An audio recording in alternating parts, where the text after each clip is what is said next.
Buonasera, siamo in aula magna del seminario vescovile a Ceneda. Buonasera a tutti. Siamo qui per il primo confronto pubblico fra i 4 candidati sindaco di Vittorio Veneto. Abbiamo invitato tutti e 4 i candidati questa sera a rispondere alle stesse domande in vista dell'appuntamento elettorale dell'8 e 9 giugno. Sigla.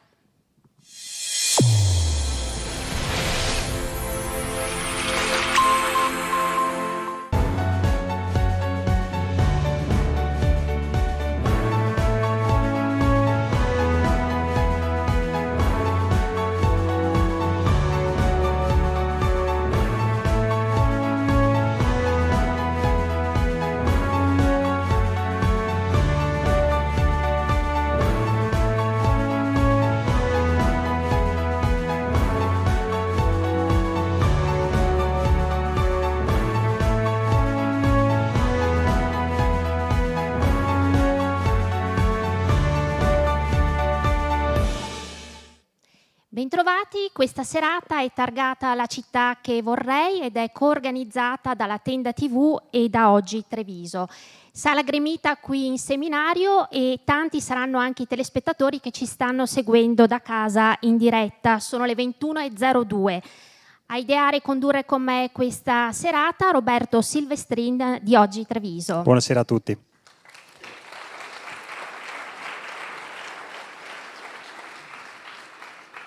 Stasera, dalla viva voce dei candidati sindaco, sapremo quali sono i progetti per il futuro della città. Vi presentiamo quindi subito quelli che sono i 4 candidati sindaco di Vittorio Veneto e li presentiamo in ordine alfabetico. Allora diamo il benvenuto al primo candidato sindaco, Mirella Balliana.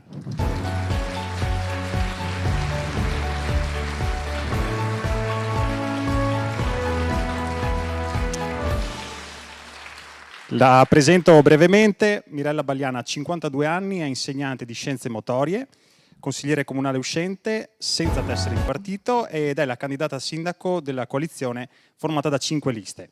PD, Rinascita Civica Partecipare Vittorio, Progetto Vittorio Futura, Vittorio Vive, Lista Civica Mirella Balliana sindaco. Benvenuta e grazie. Grazie a voi. Buonasera a tutti, grazie.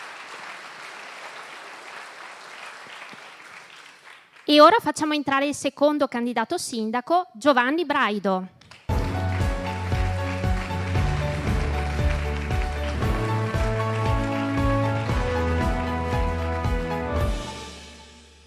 Giovanni Braido ha 58 anni, è avvocato e dal 1999 al 2009 è stato vice sindaco durante le amministrazioni Scottà. È leghista ed è il candidato sindaco della coalizione formata da 5 liste: Lega, Fratelli d'Italia, Lista Giovanni Braido sindaco, Forza Vittorio e Indipendenza Veneto. Buonasera anche a lei. Grazie, buonasera a tutti. Passiamo quindi al terzo candidato, facciamo entrare Luisa Camatta.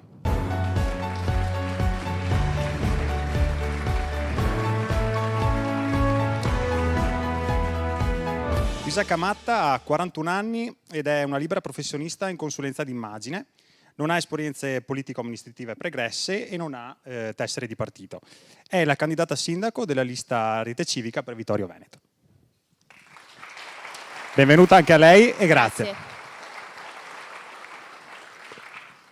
E a chiusura il quarto candidato sindaco, Gianluca Posocco.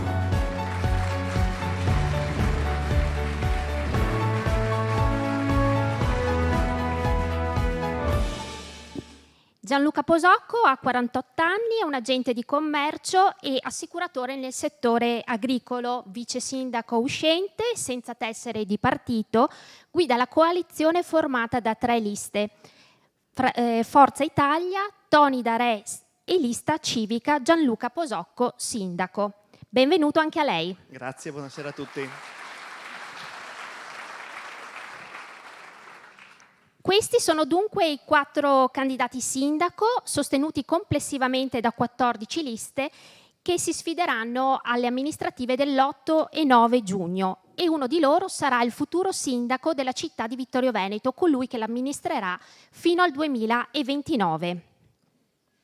Perfetto, allora direi all'inizio di presentarvi, spiegarvi molto velocemente le regole del gioco che dovranno essere rispettate chiaramente da tutti i candidati. Allora, ricordiamo, saranno poste le stesse identiche domande a tutti i candidati e ciascuno avrà a disposizione un tempo prestabilito, da 1 minuto a 2 minuti, per la risposta chiaramente, quindi in alcuni casi vi chiederemo di stringere e fare sintesi. Punto numero 2. La risposta può essere interrotta qualora si vada fuori tema o si anticipi un tema di cui si parlerà in seguito, quindi vi chiediamo un po' di attinenza. Terzo punto, per avere un po' di interazione, ogni candidato ha diritto a 2 repliche di 30 secondi l'una. Okay? Sono dei jolly che potete utilizzare quando lo ritenete opportuno. E dopo che tutti avranno risposto alla domanda, potete chiedere la replica e avrete questi 30 secondi di bonus in cui potete appunto argomentare la vostra risposta. Chiaramente i bonus non possono essere sommati al tempo di risposta prestabilito né utilizzati per l'appello al voto finale, quindi è semplicemente una risposta a una domanda fatta a una risposta di un altro candidato. Ultima cosa molto importante, le domande non sono state in nessun modo concordate con i candidati. L'abbiamo sempre fatto anche in passato, quindi qui si va completamente al buio e i presenti quindi non sono a conoscenza di nulla delle domande a cui dovranno rispondere, quindi questo è un bel test se ce ne fosse bisogno di spiegarlo. A questo punto iniziamo. Ok, quindi parola ai candidati e partiamo chiedendo loro il perché di questa loro candidatura. Diamo tempo 1 minuto e partiamo da Mirella Bagliana. Quindi 1 minuto per rispondere. Bagliana, lei ha maturato in questi 5 anni un'esperienza da consigliere comunale di opposizione. Ora si candida per essere il sindaco di Vittorio Veneto. Cosa l'ha spinta a mettersi in gioco per questo ulteriore ruolo? Certo. Allora, la mia candidatura è frutto di un percorso, di un progetto che è iniziato nello scorso settembre e che ha visto la partecipazione di tanti cittadini, di tanti gruppi di persone che si sono ritrovate e hanno deciso di mettersi in gioco in prima persona per individuare quelli che sono gli obiettivi per il rilancio della città. A me hanno chiesto in questo progetto di indossare la fascia da capitano e io ho accettato molto volentieri, dopo un'attenta riflessione. Naturalmente lo faccio con tanta responsabilità, però con tanto entusiasmo, perché so che dietro di me, assieme a me, in questo proseguo di percorso che sto facendo, ci sono tante persone con tante competenze, con tanta motivazione, per quello che dovrà essere, secondo noi, il rilancio di questa bellissima città nostra. Grazie. Perfetta nei tempi, passiamo al microfono a Braido. Braido, per lei questo è un ritorno sulla scena amministrativa. Cosa l'ha spinta a rimettersi in gioco? Io ho fatto il vice sindaco dal 1999 al 2009, poi per motivi personali e anche politici ho deciso di chiudere la mia, vicenda politica.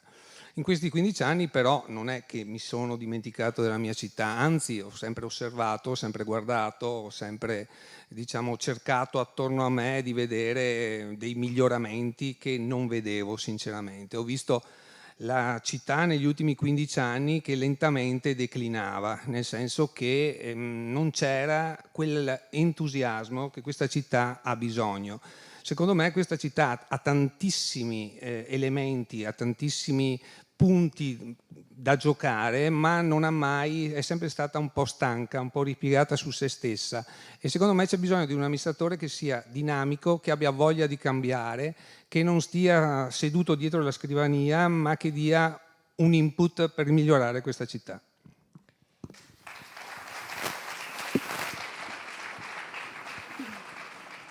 Microfono a Camatta. Camatta, lei è il volto nuovo di questo appuntamento elettorale. Cosa l'ha spinta a candidarsi?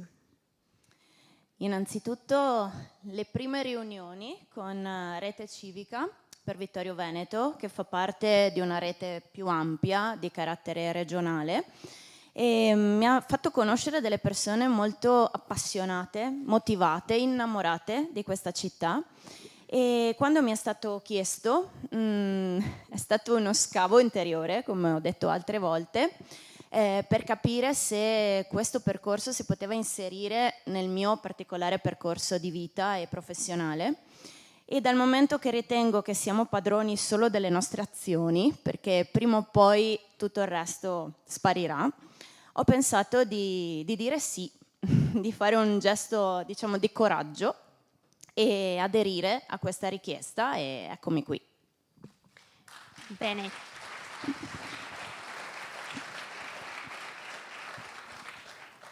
A chiusura, Posocco, lei dall'esperienza di sindaco ora punta al ruolo di sindaco. Perché? Una volta, quando ero più giovane, una persona mi disse: la politica o la fai o la subisci, e io ho deciso di farla. Certo, non sono più anni da un uomo solo al comando, quindi avevo bisogno di una squadra di alta qualità professionale. L'ho trovata e adesso sono pronto per amministrare questa magnifica città.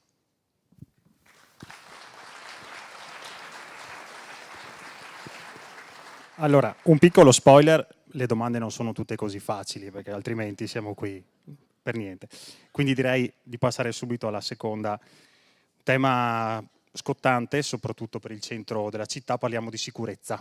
Le immagini del quadrilatero, se arrivano dalla regia, ma tutti conosciamo la situazione, per cui è inutile anche poi andarci tanto sopra. Vado al sodo, perdonatemi.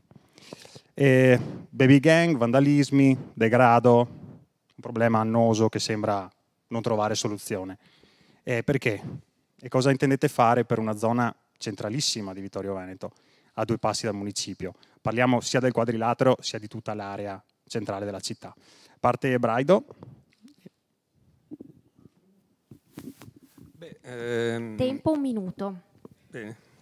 Io ho lo studio sopra il quadrilatero, quindi conosco benissimo la situazione. Secondo me è molto semplice, ci sono varie soluzioni, basta saperle applicare e avere la conoscenza un attimino della legge. Quello un po' più limitativo sarebbe per il commerciante, sarebbe di fare una ordinanza di chiusura, ovvero sia dal fare andare il distributore di bibite dalle 6 di mattina alle 6 di pomeriggio e chiuderlo la sera. Inoltre ho visto che di fronte perché poi si trovano sempre lì di fronte i ragazzi delle baby gang, per quello che riguarda sempre il quadrilatero, lì di fronte ci sono degli spazi vuoti dove metterei una sezione staccata della polizia municipale, 2 vigili sul quadrilatero, in modo tale che comunque fungono da deterrente. Poi ricordiamoci che comunque gli ausiliari di polizia giudiziaria, perché questa sono... non posso, ho perso il tempo ormai, voglio dire, hanno anche facoltà di arrestare le persone, di prenderle e portarle in cosa che non è mai stata fatta. Camatta. Allora, il tema è molto complesso, credo che occorra agire in sinergia con vari elementi, tra cui sicuramente una videosorveglianza, sicuramente un intercettamento di quello che è il disagio sociale, che porta dei ragazzi che potrebbero fare qualsiasi cosa a invece riunirsi per delinquere, diciamo, avere questa volontà distruttiva.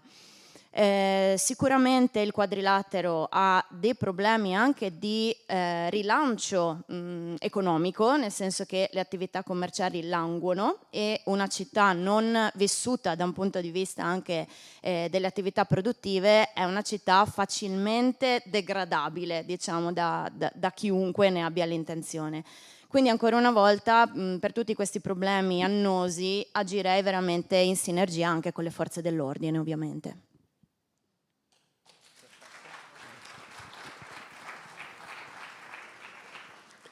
Problema sicurezza che non riguarda solo il quadrilatero, lo dimostrano i furti di domenica notte e di stanotte in giro per la città, San Giacomo domenica e stanotte in centro.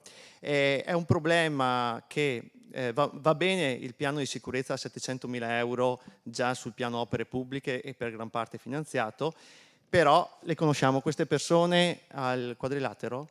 Allora, io ci ho parlato, sono persone che dietro hanno delle famiglie veramente disagiate. Quindi dialogo anche con queste persone. Certamente gli operatori di strada sono un'altra soluzione per intercettare queste persone. Dopodiché, Quadrilatero, grazie ai commercianti che anche venerdì sera si sono riuniti, hanno fatto incontri, hanno fatto una festa, coinvolgendo tutti. Mi piace questo coinvolgimento delle attività produttive proprio per far squadra e cercare di allontanare queste persone. Tocca a Bagliana, grazie. Risponde Bagliana per ultima. Grazie. Sì, anch'io sono d'accordo, nel senso che il problema va sottolineato, va analizzato sotto due aspetti, quello della delinquenza vera e poi sotto l'aspetto del sociale, no?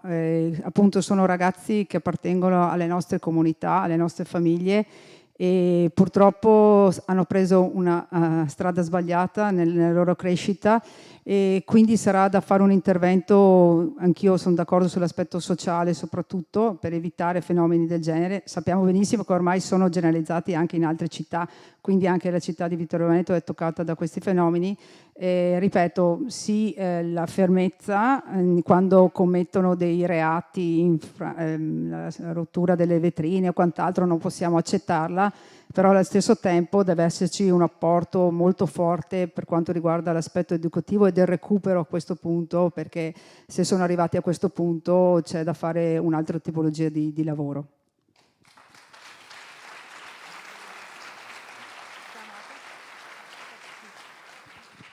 Terza domanda, partiamo da Camatta e vogliamo sapere da voi candidati sindaco e anche dalle vostre coalizioni quali sono le 3 priorità per Vittorio Veneto.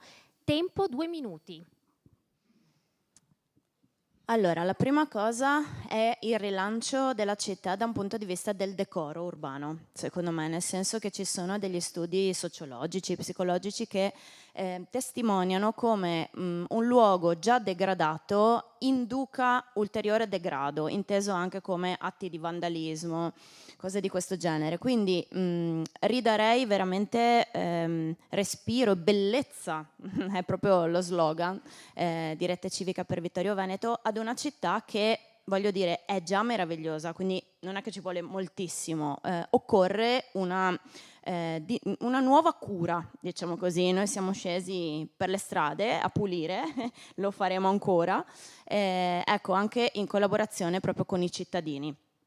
La seconda cosa è conoscere il tessuto sociale e gli attori in campo, quindi tutte le associazioni di vario tipo, associazioni di categoria, associazioni sportive, associazioni del terzo settore, la macchina comunale, quindi tutte le persone che lavorano e sono poi la squadra su cui un'amministrazione si basa per attuare i progetti e per recepire bandi e cose del genere.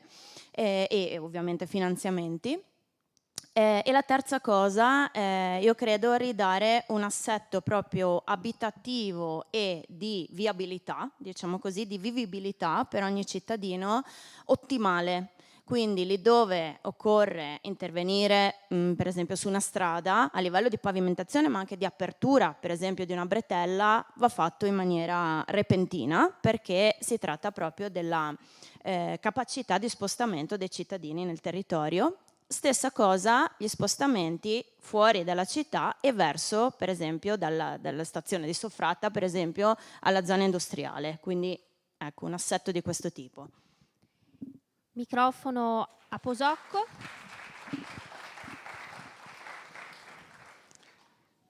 Allora, viviamo in una città da 27.000 abitanti e col calo demografico continuo fra 10 anni saremo a 22.000 abitanti. Quindi la prima priorità che abbiamo è attirare persone da fuori a venire a abitare a Vittorio Veneto, trasferendo il messaggio che Vittorio Veneto è una grande città. Se pensate che abbiamo 3 uscite dell'autostrada, 2 stazioni ferroviarie, abbiamo la più grande zona industriale del Veneto, servitissima, con attività produttive veramente di eccellenza. Quindi dobbiamo, la prima cosa, tramite degli interventi che poi magari dirò, sarà quello di attirare persone da fuori a venire a abitare a Vittorio Veneto. La seconda è intervenire a Ceneda. Ceneda, nelle precedenti amministrazioni, hanno fatto investimenti importanti su Serravalle, hanno riqualificato un grande quartiere come Serravalle, adesso è il momento di Ceneda. Quindi una priorità del mio mandato sarà senz'altro quello di intervenire su Ceneda. Poi al di là del decoro, ma senz'altro c'è una zona industriale da far conoscere, da valorizzare con i trasporti, quindi bretellina da fare senz'altro e puntare col dialogo con le ferrovie per una fermata, una stazione ferroviaria in zona industriale. Perché? Perché ogni giorno si recano al lavoro 6.000 persone, città nella città, che al momento è senza servizi, quindi dobbiamo veramente valorizzare quell'area industriale attraverso anche un dialogo con dei rappresentanti veri dell'area industriale e quindi dare dignità ancora di più a questa importante zona che dà lavoro a tanti cittadini.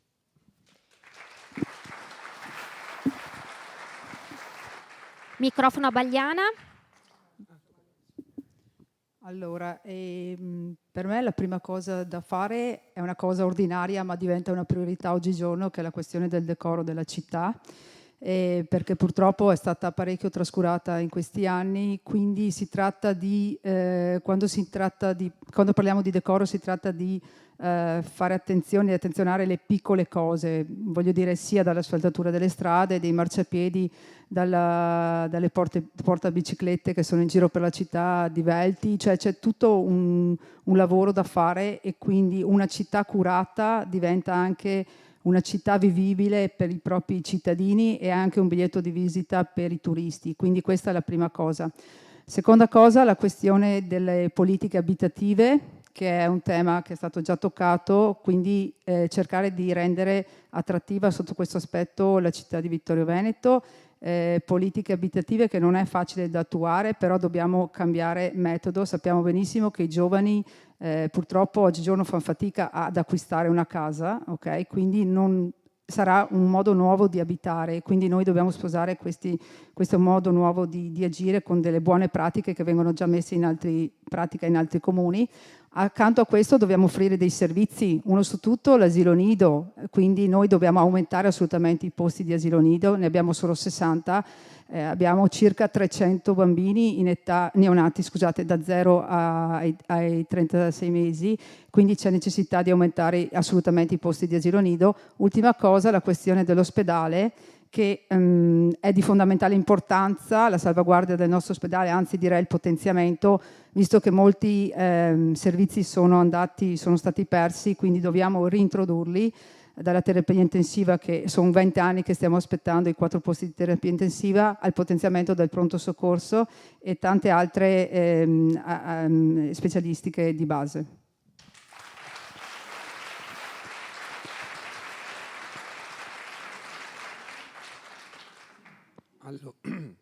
Allora, arredo urbano, concordo anch'io. Durante la mia campagna elettorale mi confronto con i cittadini, specialmente con gli anziani, e ti chiedono asfaltature, punti luce, e quindi queste sono le cose che il cittadino comune ti chiede.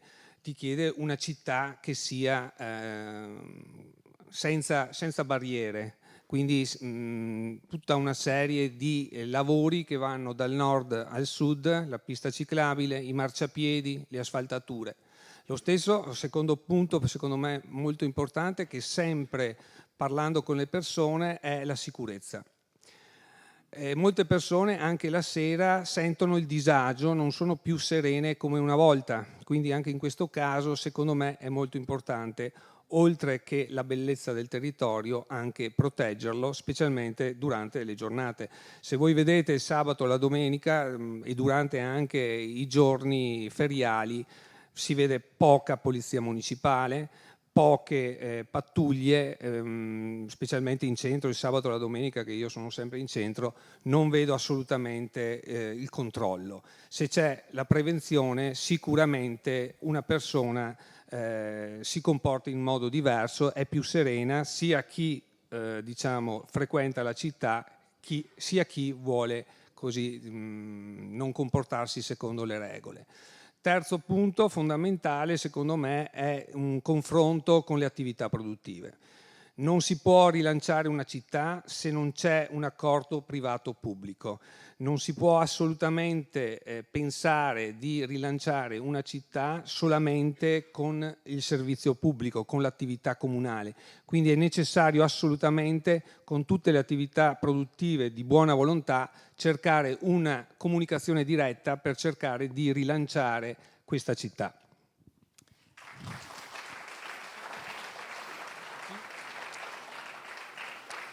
Beh, di attività parliamo ora, parliamo più specificatamente del commercio, che sta attraversando chiaramente una crisi da tanti anni, ormai forse da decenni, è una situazione che sembra peggiorare, chiaramente anche a causa di dinamiche che vanno al di là delle competenze municipali del comune.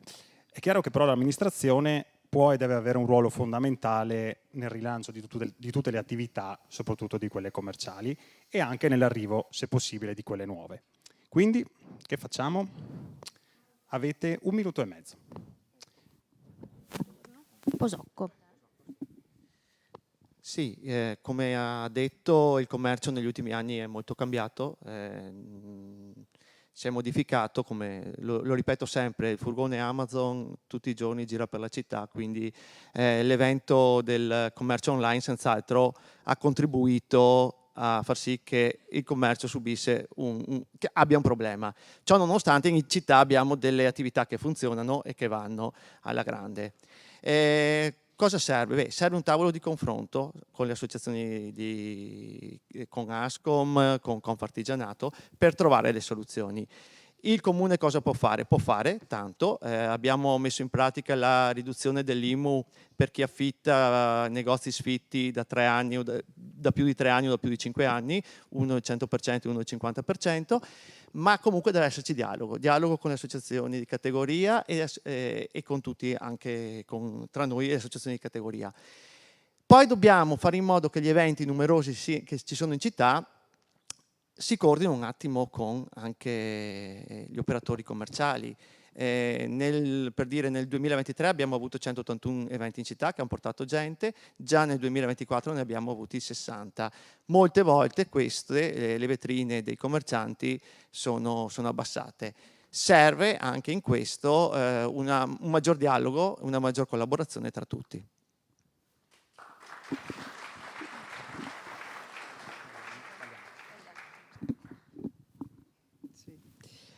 Allora, per la questione del commercio, sotto gli occhi di tutti le difficoltà che stanno vivendo gli esercizi commerciali, il tavolo sì, bene, siamo in forte ritardo rispetto a un tavolo permanente che è assolutamente doveroso intrattenere appunto con le categorie che rappresentano i commercianti o anche gli artigiani.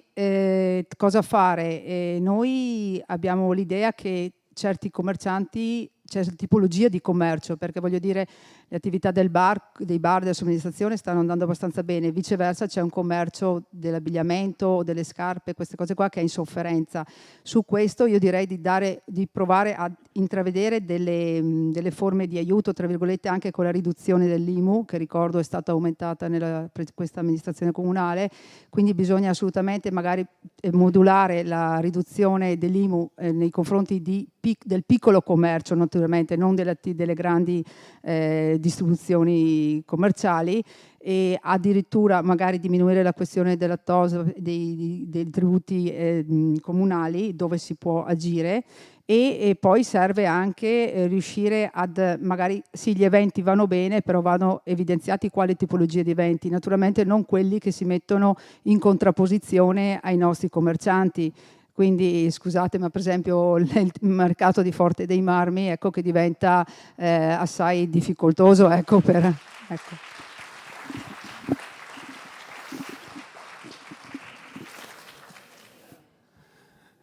Concordo con quello detto dai miei colleghi e anch'io parlando con un cittadino gli dicevo ma si potrebbero fare delle agevolazioni per le piccole attività, quant'altro, abbassamento di tasse e altri fattori che potrebbero aiutare i commercianti. Tuttavia questo signore, che è anche un commerciante, mi ha detto sì Giovanni, si può far tutto, però se non c'è movimento, se non c'è gente, te puoi sbassare fino a che vuoi, diceva, l'affitto o quant'altro, ma se gente non ce n'è, o vanno nelle grandi distribuzioni, non puoi lavorare.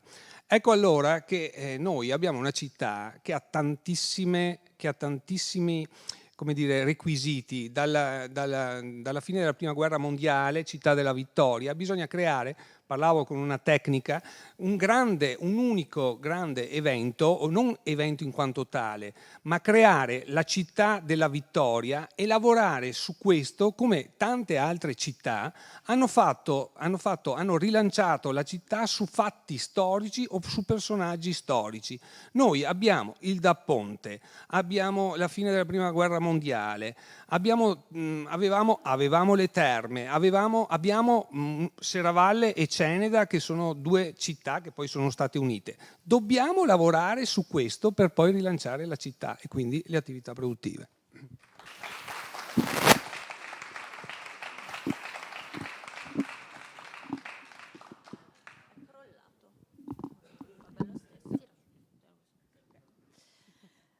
Allora sì, concordo in parte e aggiungo un'altra cosa. Allora, sicuramente sgravi fiscali per nuove attività e una concertazione ancora una volta con i proprietari, per esempio, dei negozi attualmente sfitti, affinché si crei una circolazione di questi negozi attualmente vuoti e un modo di attirare nuove attività, sia appunto con sgravi sia con affitti magari particolarmente convenienti, con delle formule insomma che possano davvero attrarre nuove attività. Una cosa fondamentale è che è vero che esiste ormai un meccanismo di acquisto online che è terribile, al pari di quello dei grossi centri commerciali, diciamo, che ha tolto impulso ai negozi di vicinato. Però è anche vero che, e questo lo dico anche per la mia professione, vedo che il fattore umano e il prodotto artigianale o comunque commerciale ma curato, che soltanto una persona di gusto e un commerciante che ha idea della sua clientela riesce ad intercettare, diciamo, il gusto, fanno ancora la differenza.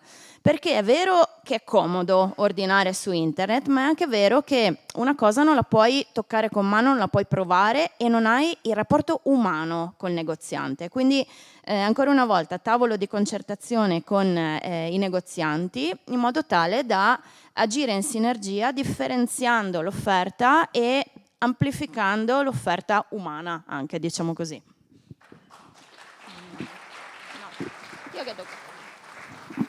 Qualcuno che vuole giocarsi un bonus e intervenire? Proseguiamo. Allora, quinta domanda, parliamo di opere pubbliche. Ripartiamo da Mirella Bagliana. Al centro di questa campagna elettorale c'è innegabilmente la questione delle piscine comunali, impianto che necessita di interventi di adeguamento sismico e anche energetico. E di recente avete anche partecipato proprio ad un confronto organizzato dalla società Nottoli. Allora io vi chiedo, e il tempo della risposta è 1 minuto, sistemare l'impianto esistente oppure costruirne uno nuovo? Sì, allora è grande dilemma, ma praticamente la risposta è quasi automatica, nel senso che dopo un'attenta perizia avvenuta da un ingegnere, c'è stato riferito dalla società Nottoli Nuoto che ristrutturare una struttura così con il vecchio progetto, quello attuale del miglioramento sismico e dell'efficientamento energetico, che già costa 1 milione, verremo a spendere una cifra abbastanza importante. Adesso si gira su 1,3 milioni solo per queste due cose. Si tratta di capire, perché noi andremo ad manutentare una cosa assai vecchia. Ricordiamo che l'impianto è del 68, è l'impianto uno dei più vecchi della regione Veneto, quindi qui bisogna cercare di capire cosa fare. La nostra proposta è fare un'attenta valutazione anche eventualmente per la realizzazione della vasca coperta, attenzione, non tutto dell'impianto, e per fare questo oggigiorno ci sono dei finanziamenti che si possono reperire. Il nostro bilancio è in salute, volevo dire questo dal punto di vista comunale, e poi ci sono eventualmente anche dei finanziamenti con la partnership privata che si possono ritrovare.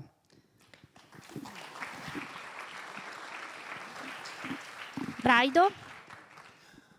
Ma io ho le idee chiare, la piscina si fa lì per un semplice motivo che di immobili sfitti ne abbiamo tantissimi a Vittorio Veneto e non credo che sia il caso di costruire ancora. Si può ristrutturare e ampliare la volumetria. Io da 12-13 anni frequento le piscine e in tempi non sospetti dicevo che bisognava intervenire. È vero anche che se si fosse intervenuto in questi 20 anni sicuramente non saremmo nella situazione in cui siamo adesso. Io ho promesso, ho detto se sarò sindaco, la prima opera che io metterò nel piano opere pubbliche è la piscina, e la farò perché i soldi ci sono, perché la voglia di farlo c'è e perché non è necessario tante parole quando si ha poche idee ma chiare.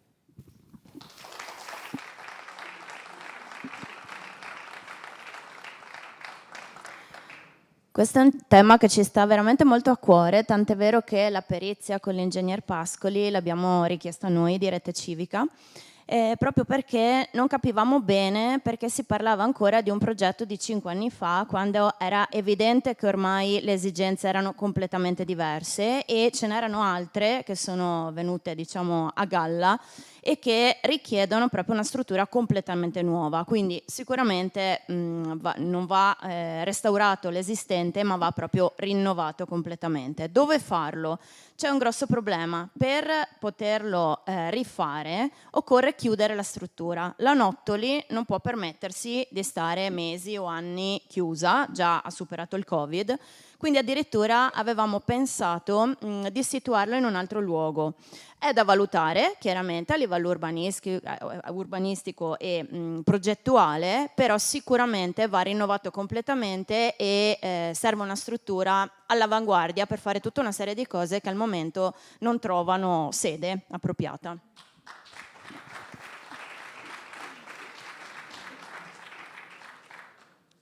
Allora, ero assessore allo sport, mi sono trovato nel 2019, quando sono arrivato, uno studio di fattibilità sulla piscina, quindi nessun progetto. Il progetto è stato fatto poi in data 30 ottobre 2020, in piena epoca Covid. Sapete che il Covid ha bloccato completamente l'attività delle piscine per più tempo e alla ripresa ci siamo trovati a affrontare i problemi energetici folli e quindi i costi energetici alle stelle che hanno messo tanto in difficoltà la società. Da qui c'era un progetto che prima era di 500.000 euro per la coibentazione, con l'aumento dei prezzi siamo diventati a 1.300.000 euro. Quindi lo stesso lavoro pre-Covid costava 500.000 euro, dopo Covid 1.300.000 euro. Lì c'è la necessità di intervenire, sono d'accordo. Per le risorse del bilancio, che conosco benissimo, parlare di un intervento di 7, 8, poi nel pubblico vanno su a 9 milioni tutte insieme, significa bloccare completamente tutte le altre opere in città. È una scelta, la mia idea è di fare tutto a step.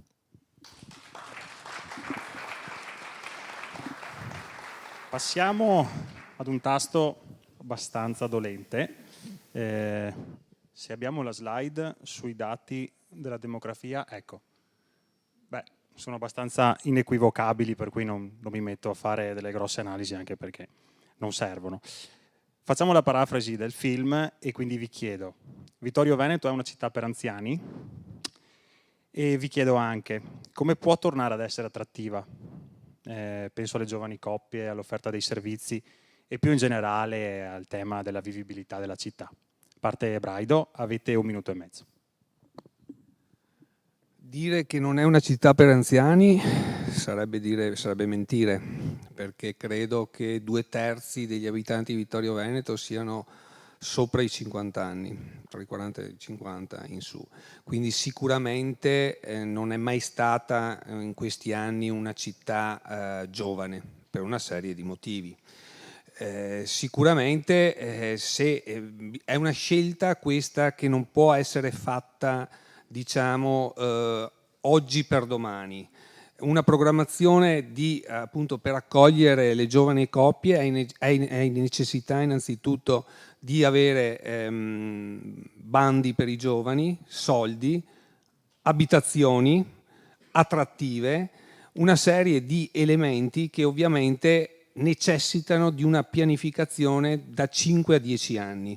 Sicuramente si può iniziare, ad esempio, ristrutturando, partendo dal piccolo, tutti quei condomini in viale Duca d'Aosta e in viale non mi ricordo la via Galilei. Via Galileo Galilei, scusate, non mi veniva la via.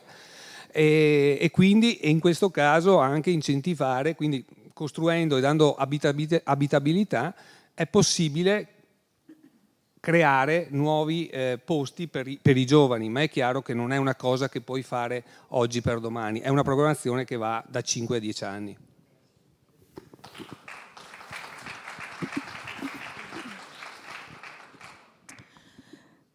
Vittorio Veneto ha tutte le carte in regola per attrarre i giovani, perché è una città meravigliosa, pulita, oggi sempre più persone giovani sono attratte proprio dalla natura.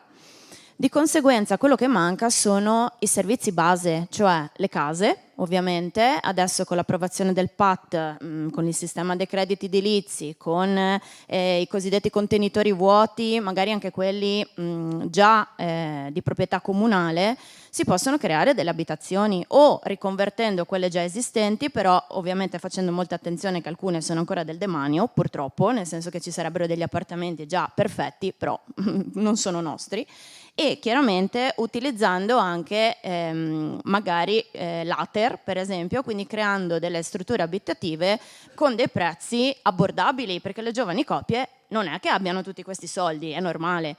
Un altro servizio fondamentale sono le scuole e gli asili, chiaramente, soprattutto gli asili nido, che in questo momento sono, diciamo, ce n'è solo uno e uno in zona industriale, però non sono sufficienti. E ovviamente anche il collegamento proprio con altri centri urbani, perché non è detto che chi abita in città debba necessariamente anche lavorare in città. Quindi sicuramente rilanciare l'economia cittadina anche dal punto di vista del turismo, per esempio. Però è anche vero che serve potenziare una viabilità comoda anche attraverso le ferrovie.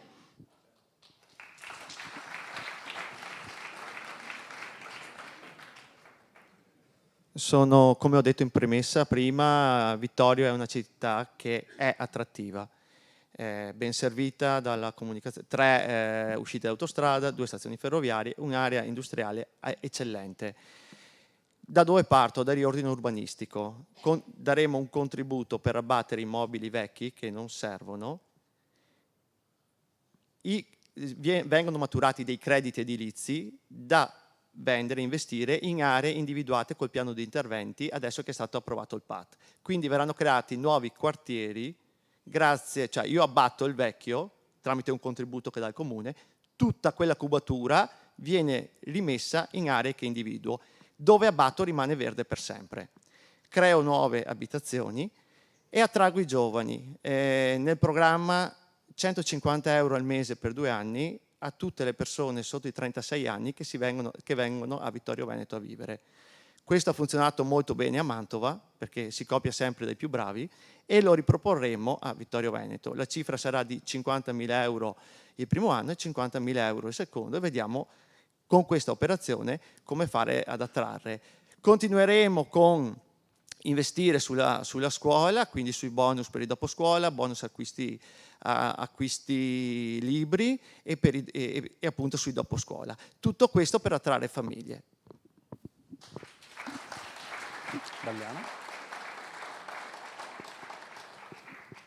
Allora, la questione è assai complicata. Naturalmente il discorso della denatalità e della riduzione della popolazione è un discorso che è generalizzato un po' in tutta Italia. L'unica cosa, un trend contrario è quello della cintura di Treviso, che invece sta acquistando popolazione e stanno aumentando in termini numerici. Quindi dobbiamo chiederci perché la cintura di Treviso riesce in questa operazione. Dal mio punto di vista noi dovremmo fare squadra anche con gli altri comuni, nel senso che c'è un problema anche di area vasta, quindi verificare, cioè solo se sei all'interno di un grande territorio con delle alte potenzialità, offrendo degli alti servizi di qualità, ecco che inneschi quel meccanismo di attrarre persone giovani. Vittorio Veneto è una città che si presta tantissimo a questo, perché l'ambiente naturale, l'aspetto culturale è assai interessante, nel senso che senti ogni giorno qualcuno che che dice, insomma, di voler venire a abitare a Vittorio Veneto. Naturalmente bisogna incentivarlo, lo dicevamo prima, le politiche abitative, che in parte sono anche mi trovano d'accordo, qualche altra buona pratica, il discorso per esempio dei servizi, torno sull'asilo nido perché insomma è quello che è principale, ad esempio anche la riduzione della retta dell'asilo nido. In alcune città, a Vicenza ad esempio, stanno riducendo di 20% all'anno la retta dell'asilo nido per i prossimi 5 anni fino a ridurlo a 0. Penso che l'asilo nido dovrà prima o poi diventare di accessibilità gratuita a tutti.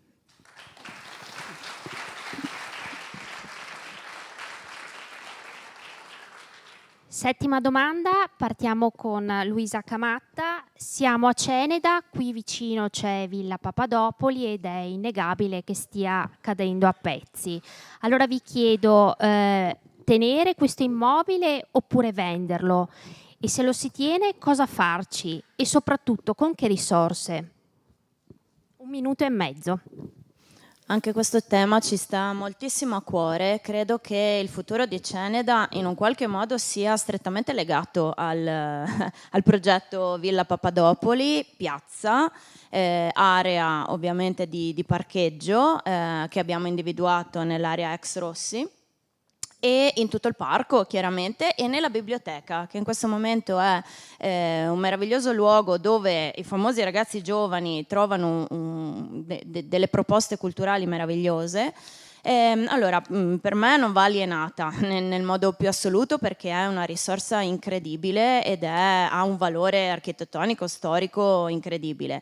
Vanno intercettati questi famosi fondi PNRR, a mio parere, anche utilizzando proprio delle agenzie specializzate o un ufficio unico, una persona insomma tecnicamente preparata, perché ci sono altri comuni che stanno intercettando fior di fondi europei e non vedo perché Vittorio Veneto non debba accedere a queste stesse risorse. È l'unico modo, nel senso che un progetto come quello di Villa Papadopoli assorbirebbe chiaramente non un bilancio annuale, ma cioè di 5 o 10 anni, quindi di più mandati.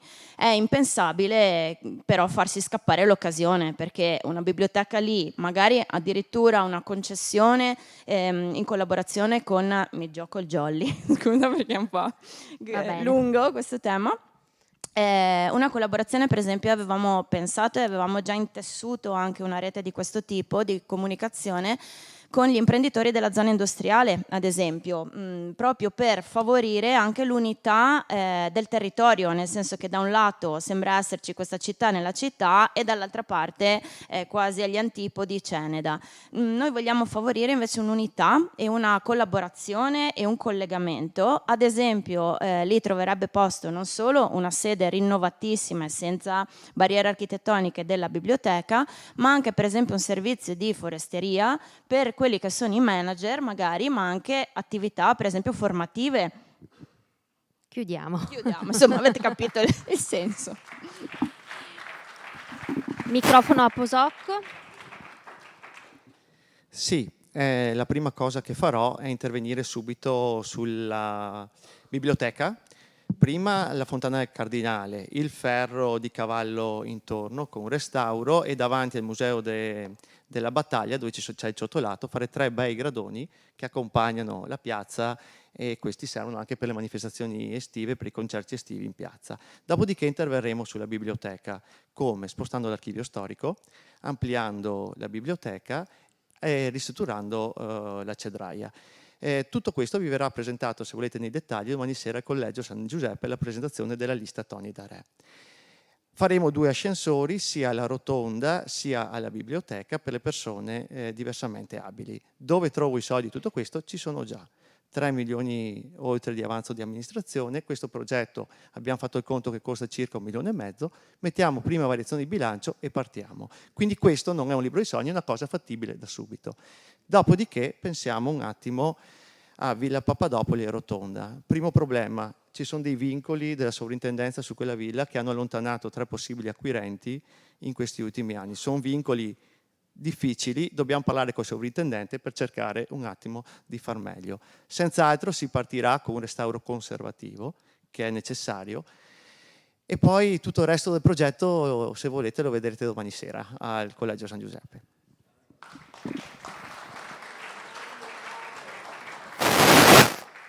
Bagliamo. Adesso ad un'altra... No, non abbiamo finito. Perdonatemi, Tocca scusi. a Mirella Bagliana. Perdonatemi. Parliamo sempre di Villa Papadopoli. Allora, sono felice che la questione di Villa Papadopoli, del Parco Papadopoli, del complesso Papadopoli sia entrata ufficialmente nei programmi degli altri candidati dopo 20 anni, dopo 25 anni che è in abbandono completo. E quindi questo, vabbè, meglio tardi che mai si direbbe, no? Però questo ci deve far pensare, no? Sulle decisioni strategiche che dobbiamo prendere per la nostra città. Vabbè, parliamo di Ceneda. Noi pensiamo che, appunto, come abbiamo sempre detto, quella villa e Ceneda stessa debba recuperare quel ruolo di polo culturale che aveva, e lo deve fare, ha tutte le potenzialità per farlo. Naturalmente la questione biblioteca l'abbiamo sempre sollevata, che ormai piange nel suo essere. Una persona con disabilità non può accedere alla biblioteca, questo è un fatto gravissimo. Fatto sta che in tutti questi anni, dico, nessuna amministrazione ci ha pensato. Il discorso di cosa fare e come fare. Naturalmente il discorso di reperire risorse è la questione principale. Per reperire risorse per opere così strategiche, naturalmente bisogna fare ricorso ai fondi europei. Il PNRR è già andato, ormai il treno è perso per quello, quindi dobbiamo fare ricorso ad altri fondi, naturalmente, che sono intercettabili benissimo. Ho pochissimo tempo, comunque anche noi siamo per il recupero della villa, naturalmente, e per verificare le varie possibilità, o addirittura di istituire un ITS, un istituto scuola tecnica, o qualcos'altro. Grazie. Braido. Grazie. Avete visto che il mio errore No, è chiaro. manca. Niente ancora, niente. Avete visto? Mi vuoi proprio segare a Continuo a tutti i costi? sbagliare, ma Vuoi è chiaramente segare? voluto perché Segare. il pubblico si è rianimato, no? E quindi continuiamo a farlo. Sì, Villa Papadopoli. Innanzitutto, secondo me, bisognerebbe essere onesti intellettualmente. Insomma, quando si fa i candidati sindaci, bisogna pensare che si è anche cittadini. Io ho 58 anni, quindi ho anch'io la mia età, e di Villa Papadopoli ne sento parlare da 30 anni e purtroppo è lì. Il discorso, un po' come si parlava anche prima nel rilancio dei giovani, lo stesso vale per quello che riguarda Villa Papadopoli e per certe cose che si vogliono fare. Bisogna essere nella vita pragmatici, nel senso sapere cosa si ha nel bilancio, sapere che tipo di giunta, che tipo di persone hai, e specialmente sapere che tipo di uffici comunali hai, che personale hai, come puoi fare certe cose. Perché è molto facile dire faccio questo, faccio st'altro. Noi abbiamo una struttura comunale che è all'osso. Quindi, ad esempio, per trovare qualcuno che ti ricerchi i bandi, bisogna avere qualcuno specializzato. Non è che tu lo trovi la mattina e lo metti là. Quindi bisogna essere realisti. Poi, per quello che riguarda Villa Papadopoli, anch'io sono d'accordo nel non venderla o svenderla, perché è un patrimonio di tutti. Però bisogna sapere che lì ci investiamo non 5, ci vogliono 10, 15, 20 milioni e non li trovi in 5 anni e forse neanche in 10 anni. Dispiace dirlo, ma io onestamente non mi sento di dire metteremo a posto Villa Papadopoli, perché sarà molto difficile.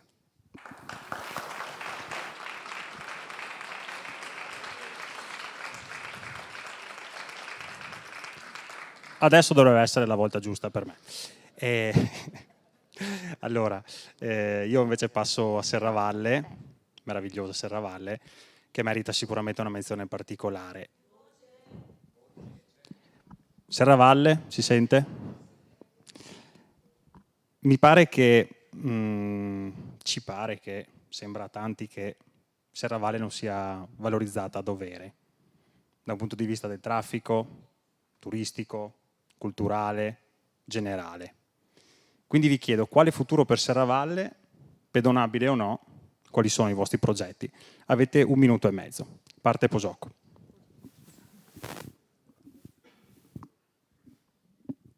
Sì, Serravalle è un magnifico quartiere, negli ultimi anni le amministrazioni hanno fatto un gran lavoro e l'hanno veramente sistemata alla grande. Ci sono degli interventi da fare immediatamente, partiranno i lavori in via Roma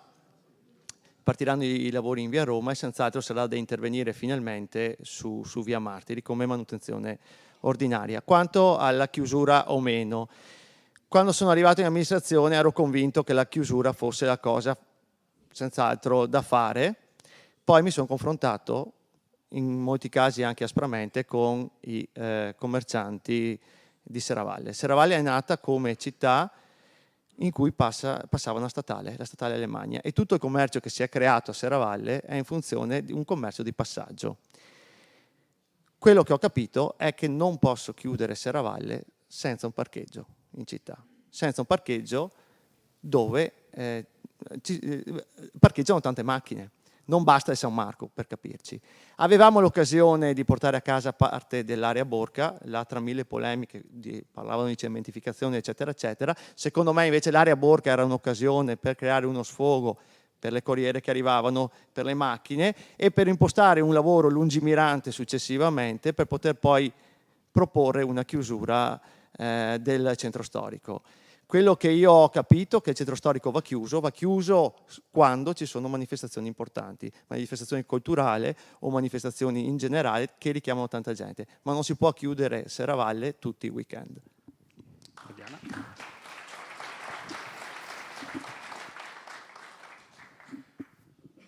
Serravalle gode, da un punto di vista, è un quartiere insomma, che si è rivitalizzato tantissimo grazie insomma, ai locali che ci sono, alla vitalità che ha in sé, quindi diciamo che partiamo da un punto avvantaggiati rispetto all'intervento su Serravalle.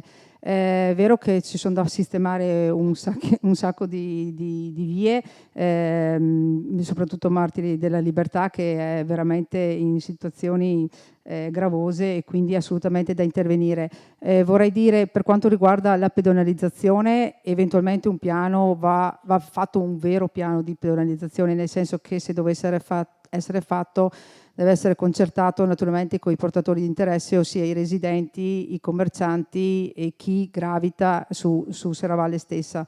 Sulla questione del parcheggio, a me viene da dire che un interessante sito dove intervenire sarebbe i Talcementi. Sappiamo che la questione è dei privati, però voglio dire l'amministrazione ha tutta l'autorevolezza per iniziare una trattativa di confronto con la società, mi sembra sia tedesca adesso, di Italcementi, e è stato fatto in altri comuni dove c'era l'insediamento di Italcementi, è tutto da fare. Ultima cosa, la questione dei musei rispetto a Serravalle. Io penso che lì vada fatta un'opera di riorganizzazione dei musei. Abbiamo un potenziale enorme rispetto a questo, vediamo anche nei mesi estivi di luglio e agosto dove ci sono tantissimi turisti, non possiamo permetterci di tenere i musei chiusi durante la pausa pranzo.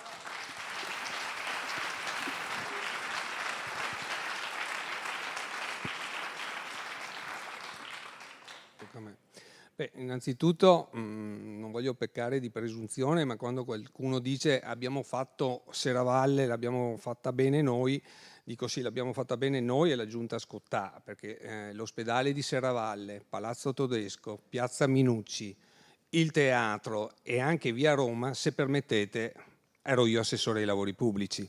Quindi magari un po' di memoria storica sarebbe bene averla, perché dopo da lì non è stato fatto più niente.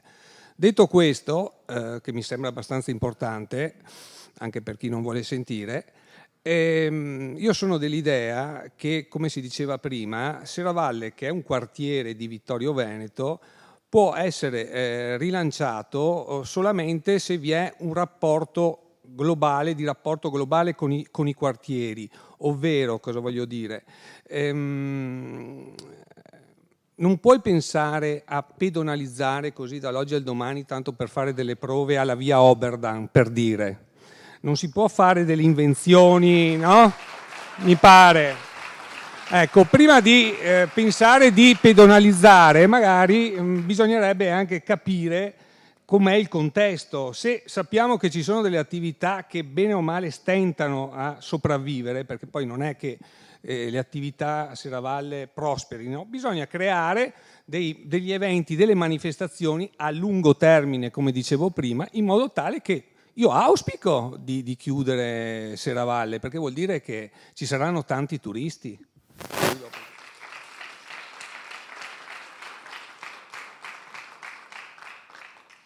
Allora, sicuramente gli interventi sulle strade, quella è la prima cosa, la cura, torno a dire, nel senso che spesso si trova purtroppo anche sporcizia, quindi non è un bel messaggio, insomma, per chi viene da fuori. E poi sicuramente la pedonalizzazione è una via percorribile, ma va concertata, magari in giorni e orari specifici. E un altro volano meraviglioso che potrebbe avere quel quartiere è il teatro, nel senso che se noi facciamo un cartellone teatrale serio, come fanno i grandi teatri, attiriamo un pubblico di qualità, un pubblico che viene a vedere degli spettacoli di artisti che possono essere di grande calibro, se li intercettiamo però per tempo, che vuol dire minimo 2 anni prima, e a quel punto un visitatore si trova a essere attratto da uno spettacolo interessante, magari con dei nomi anche di grido, noti, e poi rimane, nel senso che va a bersi il caffè, va a bersi l'aperitivo, comincia a conoscere il territorio, i negozi. Ovviamente lì un posto d'eccezione dovrebbero averle tutte le attività artigianali, ad esempio, e quel commercio curato di cui parlavo prima, perché è un piccolo gioiello e anche le vetrine devono seguire la stessa bellezza, diciamo. E poi ogni evento culturale che viene fatto sarebbe bellissimo concertare un concorso di vetrine, per dire, cioè che tutti ripercorressero la stessa tematica in tutti i negozi e negli esercizi pubblici, in modo da dare l'idea proprio di un'unità. C'è il candidato Posocco che chiede il diritto di replica, quindi 30 secondi per lui. Sì, perché magari qualcuno non è aggiornato. Beh, intanto Serravalle è stata sistemata, mi sembra che un certo Gian Antonio D'Are abbia portato come consigliere regionale 5 miliardi per l'ex ospedale. Dopodiché manifestazioni importanti a Serravalle se ne fanno, adesso c'è il corale, concorso violino, c'è il vintage, da venerdì è partita anche la sperimentazione del mercato serale. E tutto questo perché c'è stata una grande collaborazione con tutte le attività produttive con i residenti.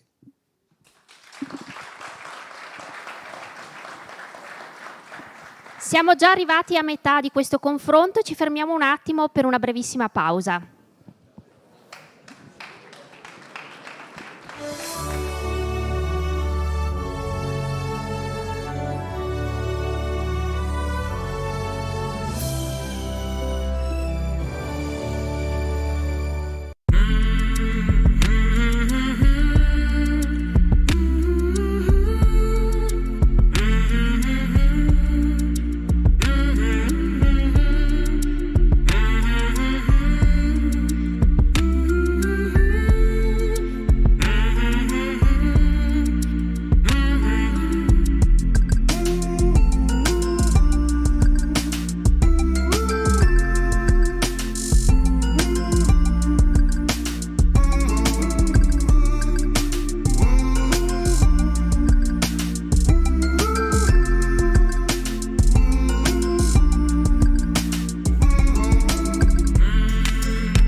Rieccoci, siamo sempre in diretta dall'aula magna del seminario di Ceneda, sono le 22:08 e proseguiamo con il nostro confronto con i 4 candidati sindaco. Ho fatto anche il booster dei microfoni, quindi adesso dovremmo essere udibili in tutta la sala. Mi confermate questa cosa? Si sente meglio?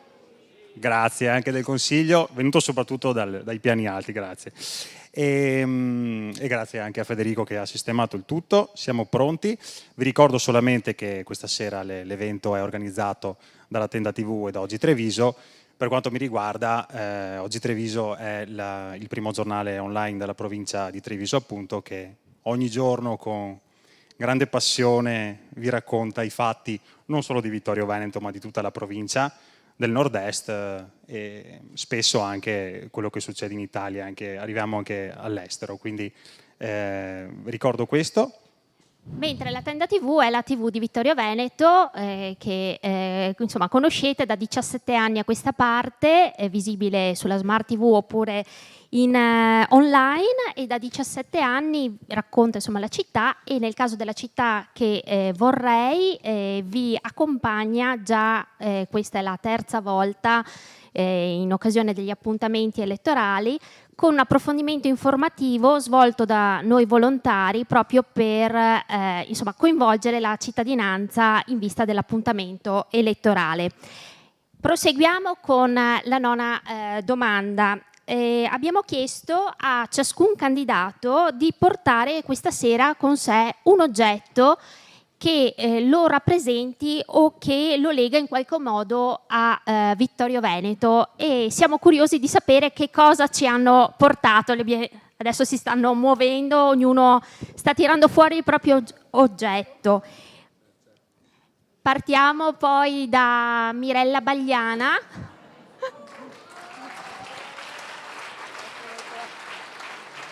E chiediamo quindi a ciascun candidato sindaco di spiegarci il perché, e il tempo è di 1 minuto. Sì, grazie.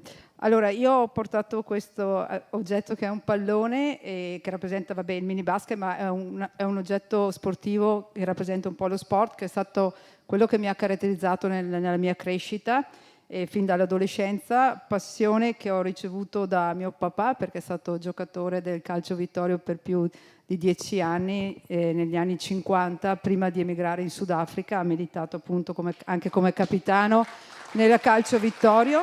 E dicevo, l'aspetto sportivo è quello che ha caratterizzato la mia vita, mi ha formato, e oltre all'adolescenza, dove ho praticato sport in tutte le nostre palestre e ho imparato a nuotare nella nostra piscina, poi è diventato la mia vita quotidiana e il mio lavoro, e penso che l'attività sportiva sia una palestra di vita per i nostri ragazzi, come sono anche le altre arti espressive, quali il teatro o la musica, e penso che i valori che si imparano appunto praticando l'attività sportiva siano valori che sono fondanti per un essere un cittadino attivo, ecco.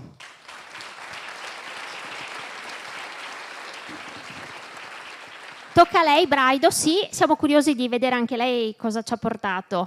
Questo grandissimo trofeo, che è una storia, mi viene da ridere. Allora, questo è il trofeo di calcio, il mio primo grande amore, trofeo di calcio che ho vinto come capocannoniere 78-79, trofeo della vittoria, esistevano i trofei. Il bello di questo, a parte che appunto a me il calcio è sempre piaciuto fino a 15 anni, poi la pubalgia mi ha stroncato una carriera in itinere, e il bello di questo è che quando abbiamo vinto in questa squadra giocavano anche giocatori che hanno militato in Serie A, in Serie B, in Serie C. Mi piace ricordarlo perché mi ricordo che quando abbiamo vinto la finale hanno premiato anche il capocannoniere, mi hanno portato in tripudio, no? E mi hanno dato una coppona che era grande così. Quando sono entrato nello spogliatoio mi hanno tirato via la coppona e mi hanno dato questo e quindi me lo ricordo, perché ricordo la mia gioventù, il calcio, lo sport e queste cose qua. Grazie. E ora Camatta.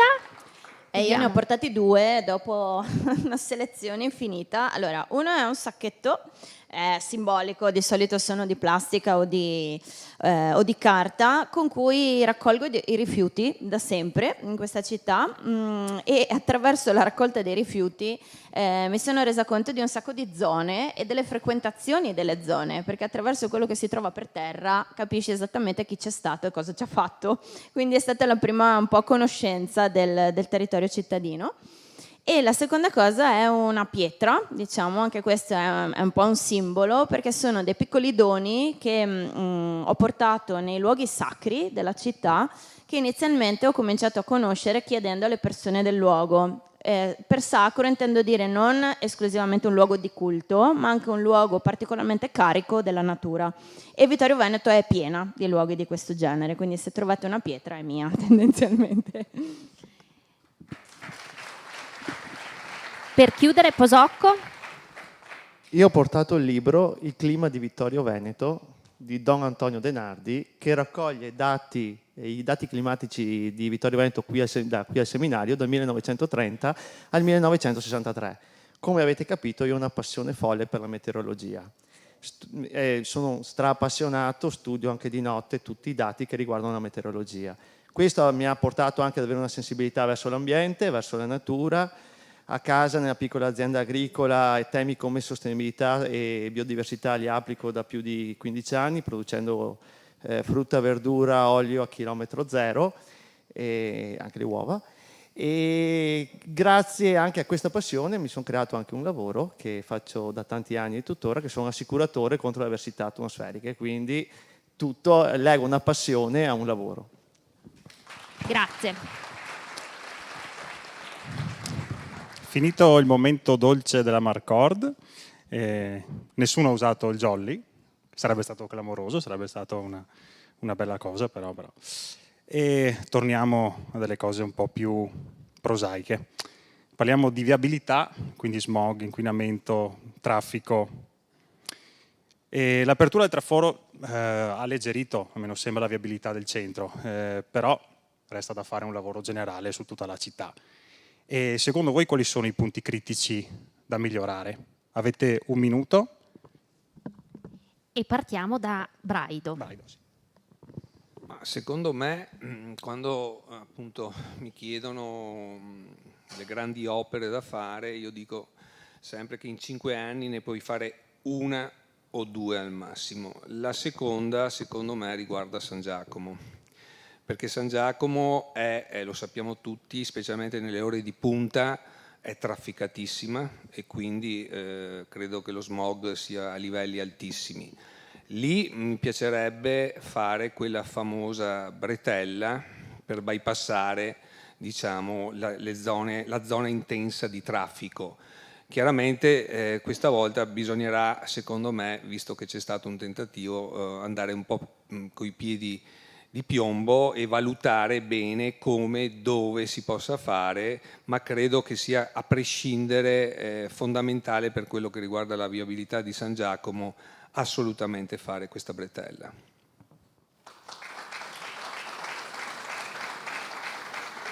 Camatta.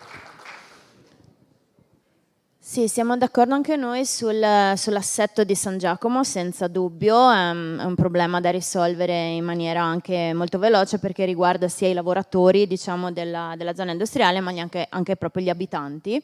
Per noi esiste anche la possibilità di riprendere in mano il discorso ferrovia, però, nel senso che appunto ci sono due stazioni che probabilmente sono sì sfruttate ma non a sufficienza, e di conseguenza, se invece di esserci tutto quel trasporto anche verso la zona industriale solo su gomma si ripercorresse la possibilità di avere proprio un trasporto anche via ferrovia, sia di merci che di persone, probabilmente tireremo via anche parecchio traffico per le strade. E poi penso al grande tema delle piste ciclabili, chiaramente, quindi visto che si parla di inquinamento, potenziare proprio la rete delle piste ciclabili permetterebbe una vivibilità diversa del territorio.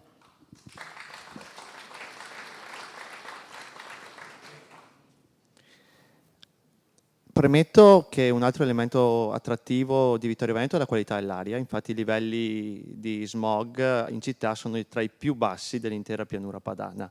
Detto questo, c'è un progetto di bretellina che va fatto, c'è già un progetto e questa sarà una delle priorità, concordo con chi mi ha preceduto.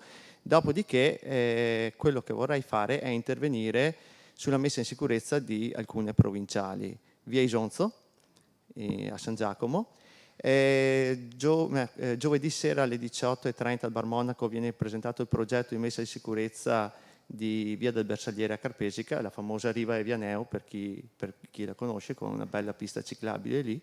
Piazza Cozzuolo da intervenire, anche perché le macchine lì sfrecciano veramente a 100 all'ora, e Longhere con il progetto di messa in sicurezza della provinciale di Longhere. Sì, allora per la questione di San Giacomo siamo d'accordo, cercando anche di salvaguardare, però di verificare la questione dei parcheggi eventualmente una volta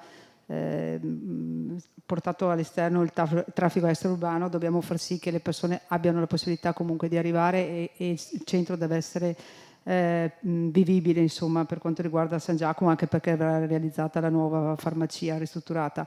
Per quanto riguarda le altre questioni, le piste ciclabili assolutamente importanti, perché noi dobbiamo promuovere lo spostamento in modo alternativo, e penso che Vittorio Veneto si caratterizza per questo, insomma, quindi abbiamo la grande pista del ciclabile del Meschio e dobbiamo fare i dovuti collegamenti con altre realtà di quartiere. La cosa che mi lascia un po' perplessa, su quello che diceva Posocco, scusi se intervengo su questo, ma la SP35 sono 4-5 anni che aspetta di essere messa in sicurezza, però non sono stati fatti interventi rispetto a questo. Quindi voglio dire massima attenzione alla sicurezza, però voglio dire quando si prende un impegno bisogna portarlo a termine. Questo.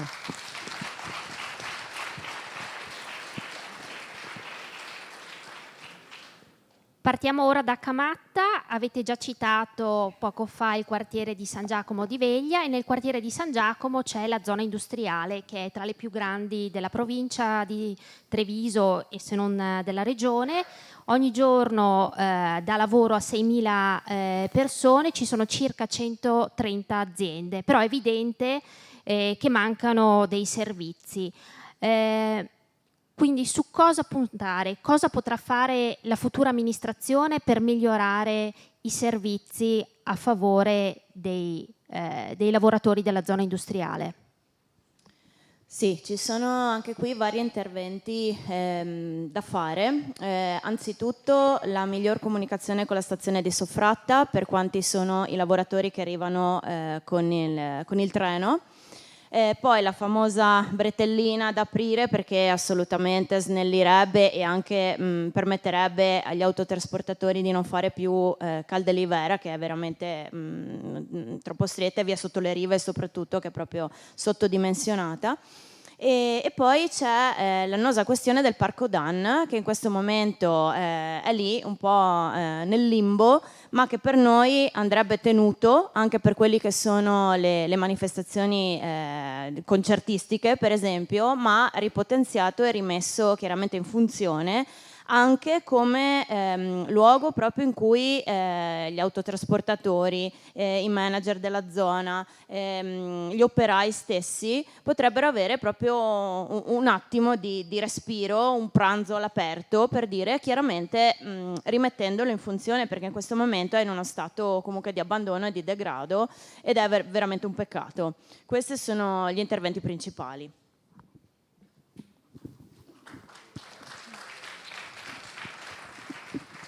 Posocco? Sì, premetto che quando Gianluca Posocco dice che fa una cosa la fa, anche perché ha la conoscenza totale della macchina comunale e soprattutto ho tenuto il bilancio per 5 anni, quindi quando dico una cosa è perché sono sicuro di farla. Area industriale, c'è una grande richiesta di superfici perché ci sono aziende che si vogliono ampliare, aziende che rischiano di scappare perché non trovano un posto dove ampliarsi. Qua interviene il PAT, 130.000 metri quadrati di ulteriore superficie a disposizione. Senz'altro c'è da parlare, c'è da avviare un tavolo di confronto con un rappresentante vero dell'area industriale, ciò che non è mai stato fatto in questi anni. La prima cosa che faccio, suono i campanelli, dico: buongiorno, sono Gianluca Posocco, sono il nuovo sindaco di Vittorio Veneto, cosa avete bisogno. E questo vado subito a presentarmi a tutti gli imprenditori, cosa che non è mai stata fatta in questi anni. Tavolo di rappresentazione, dialogo con gli imprenditori. Abbiamo parlato di viabilità, siamo d'accordo sulla bretellina, siamo d'accordo di parlare con le ferrovie per la fermata dell'autostrada, siamo d'accordo via Cadeliverra, via sotto le rive e tutta la comunicazione della Cena da avviare. Sottolineo quello che è successo in Tecnosistemi, con Tecnosistemi, che forse è stato uno dei primi esempi in regione, in cui una grossa industria ha sistemato un giardino del comune, l'ha reso veramente bello tramite l'intervento di un architetto di fama nazionale. Questo è bello. Bagliana? Allora, per quanto riguarda la zona industriale c'è da dire sì che ci sono 5.000 operai, però che provengono da zone diverse, non provengono tutti da Vittorio Veneto, quindi dobbiamo stare un attimo attenti sul discorso di come agevolare l'accesso alla zona industriale, non sarà una cosa facile. È vero anche che non c'è nemmeno un mezzo di trasporto che arriva in zona industriale, non c'è l'autobus, che dovrebbe in quel caso fare una linea apposta, e abbiamo anche tantissimi ragazzi che dovrebbero fare lo stage, che fanno lo stage nelle zone industriali e effettivamente non sanno come arrivarci, quindi naturalmente andrà attenzionato questa esigenza del trasporto alternativo, naturalmente concordato con le aziende e con gli operai che naturalmente hanno orari diversi di entrata e di uscita. Mi viene a sottolineare di cosa hanno necessità anche le persone che lavorano in zona industriale. Sì, abbiamo detto magari degli spazi un po' di recupero, di ristoro. Quello del Parco Dam mi trovo assolutamente d'accordo, era quello che noi abbiamo sempre sostenuto in Consiglio Comunale. Un'altra cosa, voglio dire una semplice banalità che non dipende tanto dal Comune, ma penso con una sinergia, ad esempio le auto lasciate all'aperto purtroppo possono essere in questo momento che con i cambiamenti climatici molto spesso oggetti di tempeste varie e purtroppo gli operai hanno questa necessità di avere i posti auto addirittura coperti, quindi ad esempio mettendo coperture con i pannelli solari. Ripeto, non è una questione prettamente comunale, ma io penso che le esigenze delle persone che lavorano in zona industriale possono essere recepite e con un confronto con gli industriali si può fare qualcosa.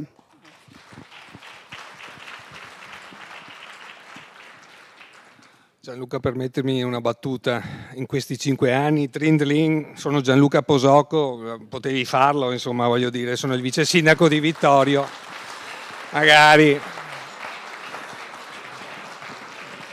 Per cui, insomma, sì, era una battuta che faccio di spirito. Poi per quello che riguarda il discorso zona industriale, signori, qui bisognerebbe che siano gli imprenditori in primis, visto che hanno anche i soldini, molto di più dell'amministrazione pubblica, che favorissero gli operai, gli impiegati che lavorano e quindi si confrontassero, diciamo, con il pubblico, perché le problematiche sono ampie, sono tante. Come ho sempre detto, non dobbiamo vivere di sogni ma di realtà, nel senso è molto facile dire faremo questo, c'è bisogno, non c'è bisogno. Ci vogliono i soldi, ci vuole la volontà politica, ci vuole qualcuno che suona i campanelli e ci vogliono anche gli imprenditori che intervengano. Grazie.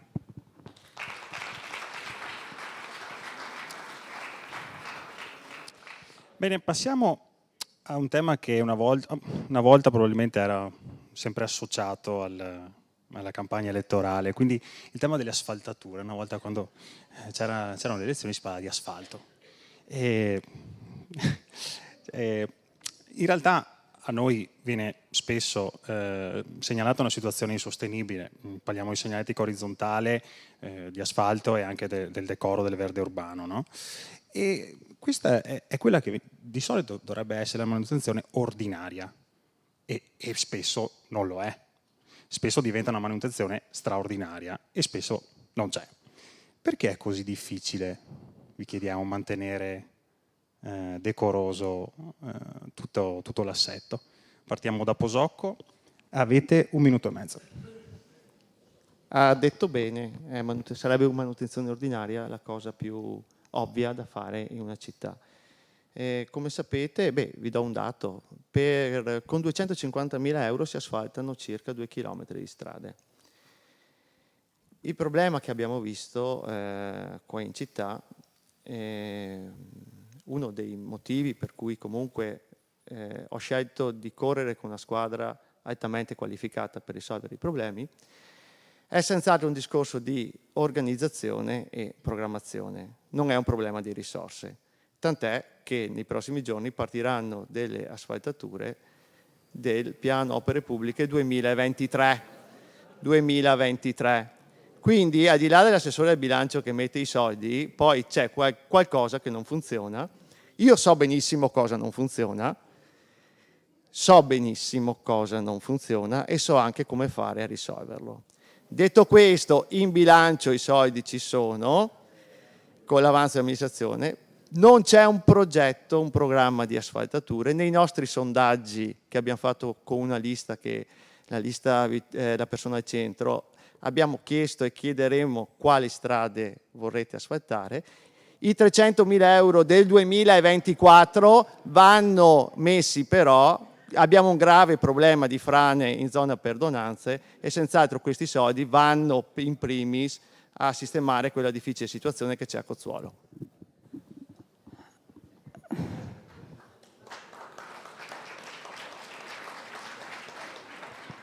Aspettiamo il tempo. Ecco.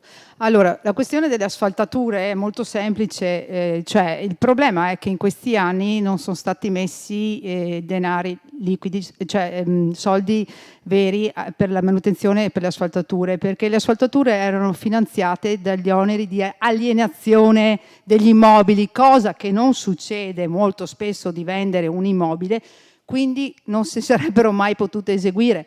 Il penultimo anno sono stati finanziati con gli oneri di urbanizzazione, anche quelli un po' pochini, diciamo, visto il nostro trend di fabbricabilità e edificabilità in città.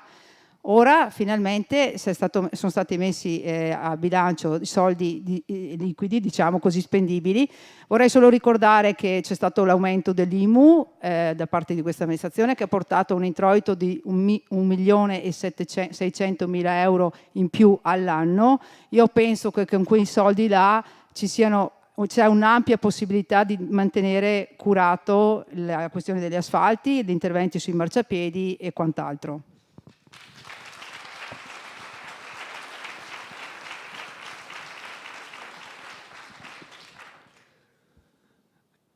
Il senso unico, parlo del senso unico perché nel 2000 fu così motivo di incontro-scontro, è stato fatto nel 2000. Siamo nel 2024 e in 24 anni non è stata fatta un'asfaltatura del senso unico, che praticamente prende da Serravalle Centro e un po' di Ceneda. Il discorso era quello che dicevo prima, poche idee ma chiare, non tante ma confuse, non tanti progetti. Basta avere i soldi, avere un assessore al bilancio che sia un tecnico, magari un commercialista, non un avvocato, non un assicuratore, un commercialista, che sappia come funziona il bilancio, un assessore ai lavori pubblici che anche egli sia un tecnico, che sappia cosa vuol dire fare un progetto preliminare, definitivo, esecutivo e portarlo avanti, e specialmente volontà politica. Poche idee ma chiare. Io l'ho detto, nel mio piano opere pubblico il primo stralcio sarà per le piscine e 2 milioni andranno all'arredo urbano, comprensivo di asfaltatura e marciapiedi. Punto. Il resto è noia, come diceva il buon Califano.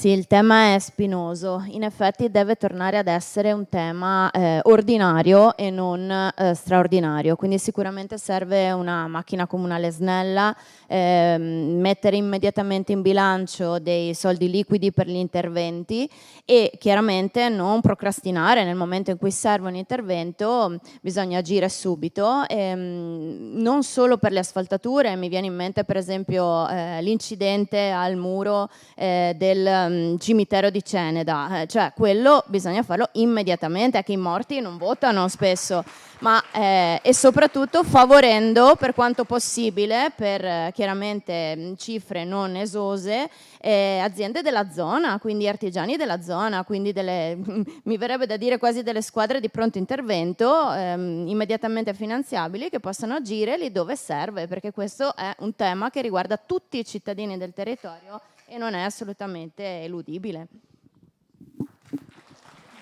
Qualcuno vuole intervenire con un bonus? Il suo secondo. Sì, e probabilmente Mirella e Giovanni non hanno letto il bilancio o non lo sanno leggere. I soldi sono stati finanziati con l'avanzo e quindi con soldi veri, sia quando abbiamo asfaltato via a San Giacomo, sia le asfaltature che abbiamo fatto. Abbiamo fatto poche asfaltature. E un'altra cosa, via Martiri che è andata in avanzo non erano soldi veri, i soldi della segnaletica andati in avanzo non erano soldi veri, i soldi delle putature andati in avanzo non erano soldi veri, quindi l'assessore al bilancio i soldi li ha sempre messi, ok? L'assessore al bilancio, ed è scritto nel bilancio, i soldi li ha sempre messi. Gioca Sì. Jolly No, anche Camatta. giusto per Sì, spiegare la Bagliana, questione, e tutti vanti di aver avuto di avere l'avanzo di amministrazione di 3 milioni di euro, è una cosa gravissima che tu ti vanti di questa cosa qua, perché chi si occupa di amministrazione arrivare con non 3 milioni, bensì 9 milioni di euro, sono 12 milioni in fondo cassa, 9 milioni di cui vabbè 7 con opere finanziabili e quindi vincolate, però abbiamo 3 milioni di soldi liberi che non hai speso e che potevi spendere. Quindi io mi fermo qua, però voglio dire, raccontiamola tutta. Le prime asfaltature non le hai finanziate con soldi di oneri, hai fatto solo oneri di alienazione. Okay. Hola.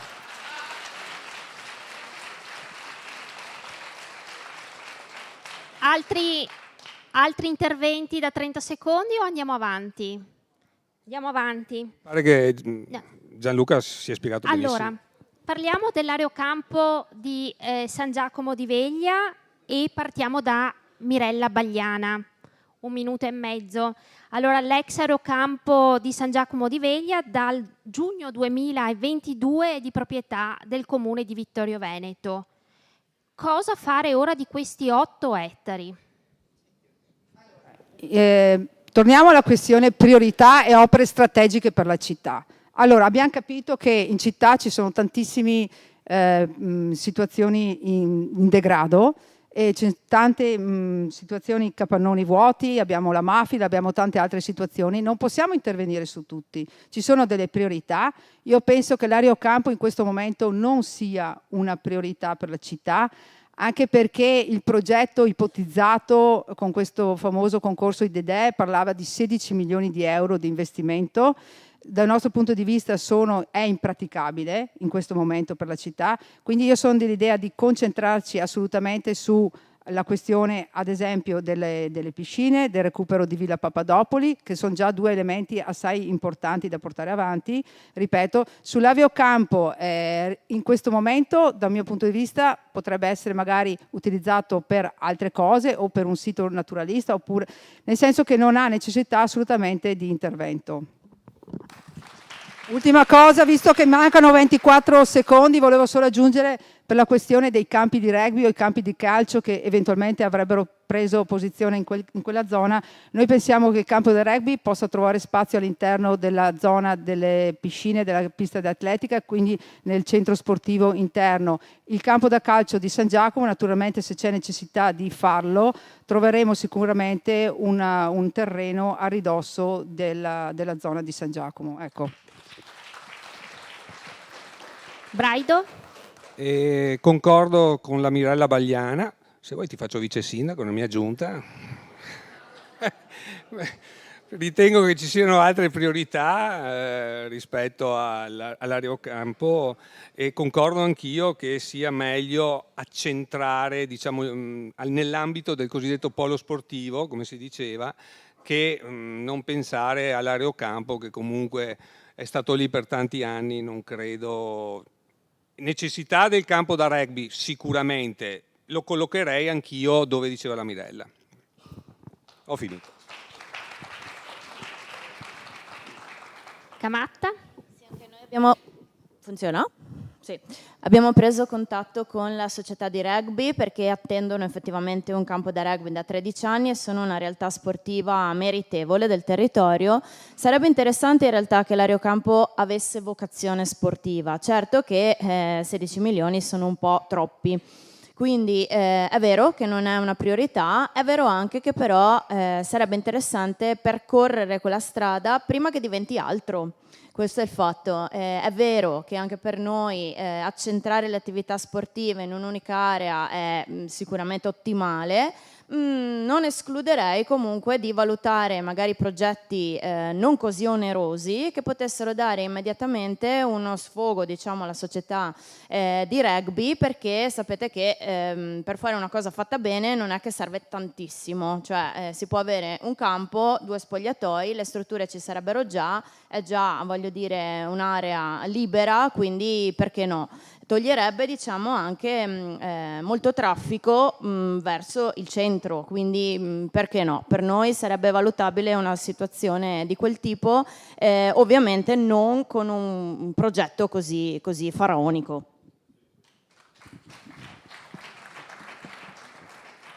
Posocco. Ho detto che in area industriale serve spazio perché ci sono attività produttive che cercano spazio per ampliarsi e creare posti di lavoro. Noi abbiamo intenzione di alienare il Parco Dan. Con quello che ricaviamo andiamo a fare il nuovo Parco Dan all'Areocampo con soldi veri. Vendiamo di qua, e nel frattempo costruiamo il nuovo Parco Dan all'Areocampo, un'area ricreativa importante con 300 parcheggi, un ettaro di terreno per le manifestazioni, ben coibentata da un punto di vista acustico perché ci sono le tecnologie moderne, e lì partiamo. L'altra parte dell'Areocampo entrerà e uscirà il bando per la concessione proprio questa settimana. Intanto già le società sportive che vogliono entrare lo potranno fare. Già da settembre le società sportive che vorranno fare, senza aspettare il resto del progetto, potranno entrare a utilizzare quell'immenso spazio che, ripeto, è di 88.000 metri quadrati. Il dialogo con le società sportive è stato costante e questa è la miglior soluzione, anche perché abbiamo visto che lì vicino alle piscine il campo a rugby non ci sta. Quindi dalla prossima settimana esce il bando, le associazioni sportive intanto andranno là, all'Areocampo area ricreativa subito con i parcheggi e andiamo avanti.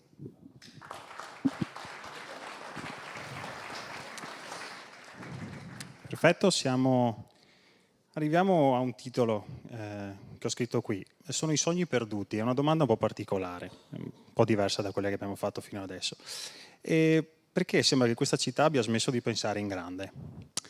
E quindi negli ultimi anni abbiamo assistito a questo movimento progressivo, no, di appiattimento su posizioni, no, legate all'ordinaria amministrazione, vedi sopra, mantenimento dello status quo, e in generale sembra che ci sia un passaggio dalla dimensione di una città a quella di un grande paese. Quindi vi chiedo, avete 1 minuto e mezzo, inizia Braido, perché Vittorio Veneto si sta accontentando? Non è che Vittorio Veneto si sta accontentando. Io credo che i cittadini di Vittorio Veneto, in quanto tali, e come tutti, abbiano i loro sogni e le loro aspirazioni. La realtà, purtroppo, è che nel bene e nel male esiste la politica. Noi siamo qui che stiamo a parlare di quello che si farà, non si farà, ma è bene sapere che quando tu innanzitutto devi fare una giunta, e già fare una giunta non è facile, perché c'è il famoso codice Cencelli, nel senso che poi bisogna bilanciare chi, come, perché.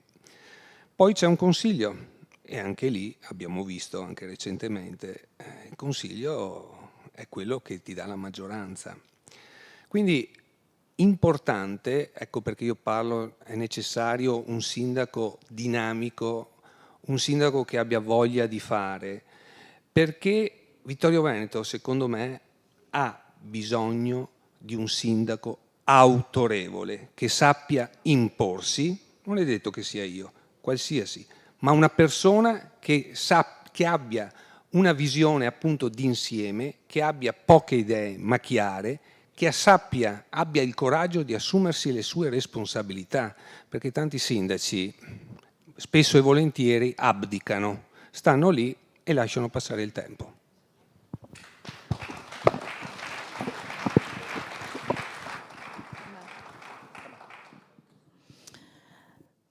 Allora, i sogni spesso sembrano il contrario della concretezza.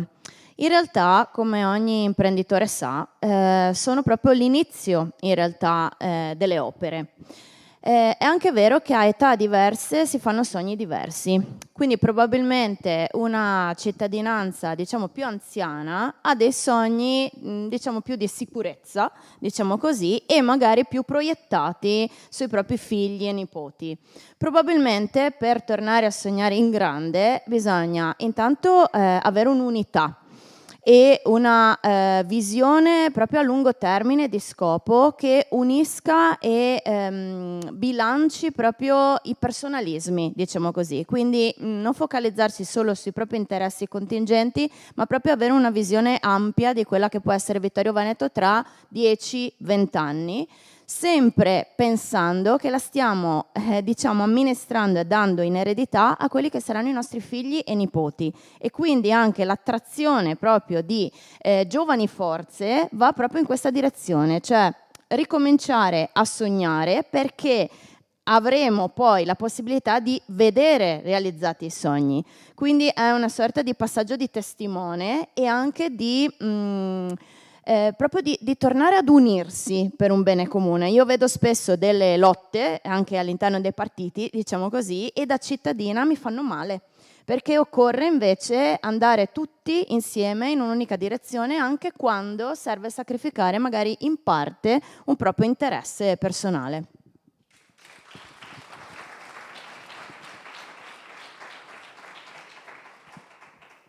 Io ho entusiasmo, io sogno. E lo faccio assieme a un gruppo straordinario. Ma lo avete capito stasera quanti progetti? C'è chi cerca di avere una visione lungimirante, chi dice no, io tappo i buchi e metto a posto le piscine. Cioè è il modo di porsi già che fa capire chi sogna e chi vuol fare e chi invece è un po' limitato. Sogno in città col patrimonio UNESCO che abbiamo, le colline dell'UNESCO. Sogno il grande parco fotovoltaico al posto di quella che è la discarica di Forcal che faremo finalmente. Sogno un teatro che funziona. Sogno tanti eventi in città come finalmente sono tornati a essere. 181 eventi in città nel 2023, un associazionismo unico, ma lo ha certificato il rapporto BES presentato all'Alberghiero, che siamo a livello associativo una delle migliori città.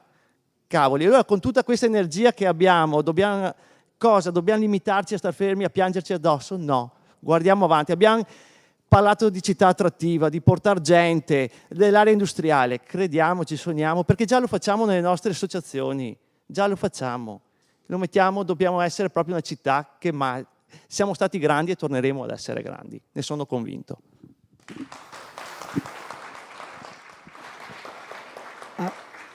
Sì.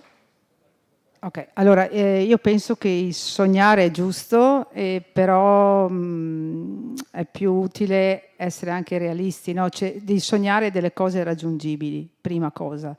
Allora, la questione che diceva prima Kamata mi trova d'accordo sull'aspetto strategico. Bisogna iniziare ad amministrare i nostri comuni in un modo diverso, con una metodologia diversa.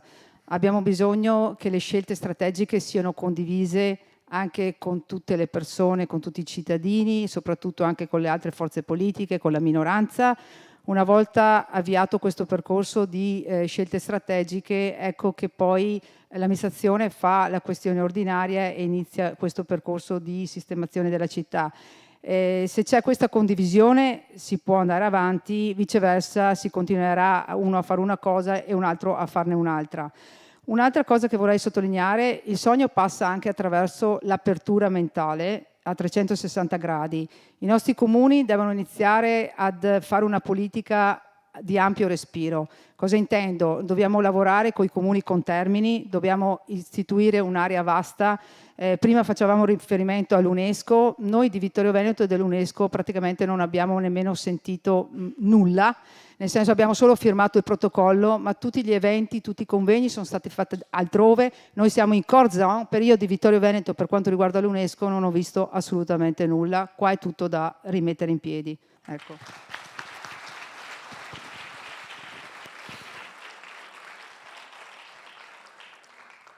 Siamo verso il finale e abbiamo prima parlato dell'ex aerocampo di San Giacomo di Veglia. 10 anni fa l'esercito lasciava la città di Vittorio Veneto. E le ricadute sono state tante dal punto di vista economico, ci sono numerosi immobili vuoti. Ecco, il tempo è di 1 minuto e parto da Camatta. Siamo destinati a diventare la città dei contenitori vuoti o su questo fronte, nel caso gli immobili ex militari, il comune potrà in qualche modo far leva con il demanio affinché insomma non finiscono per deperire ancora di più di come lo sono oggi? Sì, ci sono 2 profili. Allora, il primo è la tempistica, perché purtroppo il dialogo col demanio ha sempre dei tempi biblici. Quindi è ancora una volta una progettazione di lungo respiro, cioè si comincia oggi per vedere magari realizzato qualcosa tra 10 anni, come è stata per esempio per l'area Gotti. Però sì, decisamente, cioè bisogna andare in quella direzione e soprattutto avere caro il tema della rigenerazione urbana, perché non basta pensare di acquisire contenitori demaniali come possono essere i vecchi immobili dell'esercito, ma senza sapere cosa ci si vuol fare. Per esempio questa sera non è sorta la domanda, ma la Mafil, cioè noi ce l'abbiamo la Mafil, eppure ancora non è chiaro che cosa ci si voglia fare. Allora, anche lì serve un po' imparare, secondo me, le buone pratiche di altri, perché ci sono città del nord Europa che hanno riconvertito delle cose incredibili, Chiudiamo, a meno che non impossibili. voglia usare il bonus. Ah, va bene, sì, visto che è il secondo.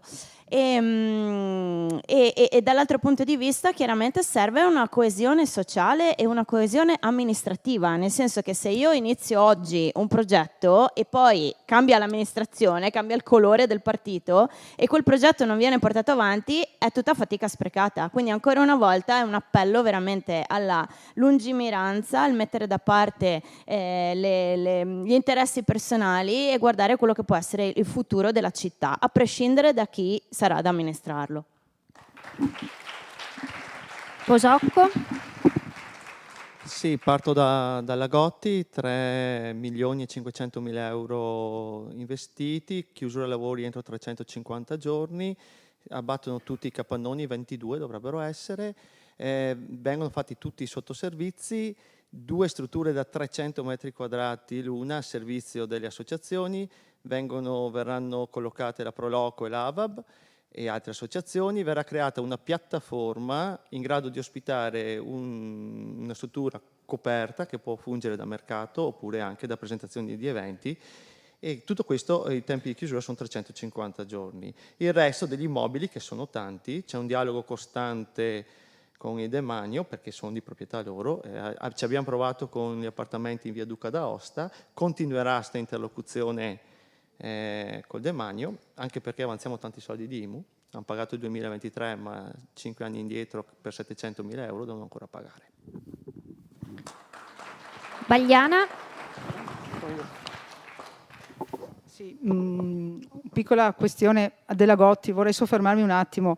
La scelta di recuperare la Gotti l'ha fatta la maggioranza senza interloquire con la minoranza e neanche con la città di Vittorio Veneto, con i cittadini. Allora, quando noi parliamo di condividere, di partecipazione, di trasparenza, di fare le scelte strategiche assieme, vuol dire fare un discorso un po' diverso. Ora, capisco che uno viene eletto e quindi ha la delega di governare, però io penso, e l'abbiamo ripetuto più volte questa sera, che sulle scelte strategiche deve esserci la compartecipazione e la visione un po' di tutti. Poi può essere che la minoranza non sia d'accordo, ma almeno sentila. Le commissioni non hanno assolutamente lavorato in questi 5 anni in Consiglio Comunale. Le commissioni sono organi propositivi dove si incontrano i tecnici, dove si fanno delle proposte, dove si cerca di trovare delle soluzioni e crescita della città. Quindi questo volevo sottolineare sull'aspetto anche delle opere demaniali. Eventualmente gli interventi vanno fatti, però vanno progettati e attuati tutti assieme. Ecco, questo è un discorso che ci tengo a fare. Ecco. Braido? Allora, intanto mi piacerebbe sapere il sindaco dell'epoca se ha fatto qualcosa quando il quinto corpo d'armata se n'è andato, se si è raffrontato con gli organi preposti, se sapeva qualcosa, se si poteva fare qualcosa. Ma a parte questo, è vero, Vittorio Veneto ha molti contenitori vuoti, di cui lasciati molti dall'esercito. Per cui quelli dell'esercito ovviamente sono dell'esercito, quelli nostri sono nostri, ma si ritorna sempre lì. Alcuni, per esempio, io penso, ho già pensato in centro, ad esempio, l'ex scuola Cosmo, che chiusi a suo tempo perché era inagibile, si può abbattere e creare un parcheggio, ad esempio. Però tutti gli altri immobili è molto difficile sia ristrutturarli perché ci vogliono i soldi, sia per mantenerli se li ristrutturi. Per cui dubito che si riuscirà nel tempo a collocarli in un certo qual modo, per onestà intellettuale. Ok. Bene, siamo arrivati praticamente alle battute finali, il penultimo punto. Mi sono accorto di essere arrivato un po' mollo però su questo ultimo punto, quindi vorrei dargli un altro taglio se mi consentite, perché qui si parlava delle priorità dei 100 giorni, ma è una cosa troppo semplice arrivati alla fine.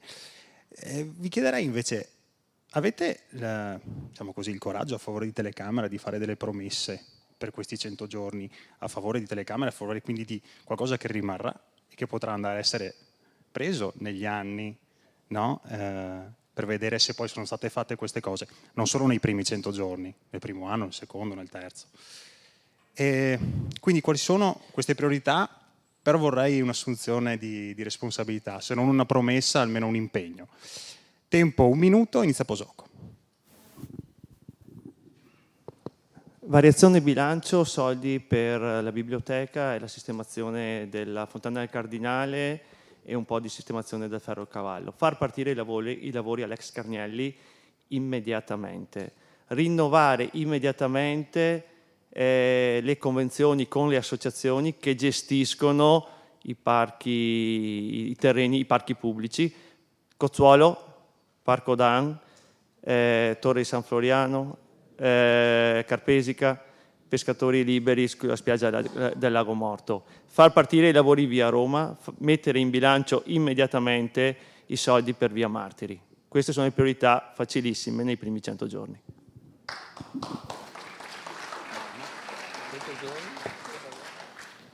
La battuta verrebbe facile, ma non la faccio, mi astengo, veramente, scusate, ma allora, detto questo, io penso che nei primi 100 giorni farei la questione del potenziamento e la riorganizzazione degli uffici comunali. Vi spiego anche perché. Perché la macchina burocratica, intanto ringrazio naturalmente coloro che operano all'interno degli uffici, però ha necessità assolutamente di essere potenziata. Volevo dire che c'era anche in avanzo amministrazione, c'erano circa 250.000 euro per assumere anche altre figure all'interno, ma non sono state fatte, quindi va potenziato. Ultima cosa, l'istituzione di un ufficio, questo l'ho detto fin dall'inizio della mia campagna elettorale, ho già preso contatti col Comune di Treviso, di una figura che per la questione della ricerca dei fondi europei, e questo è il primo passo che farò, assolutamente.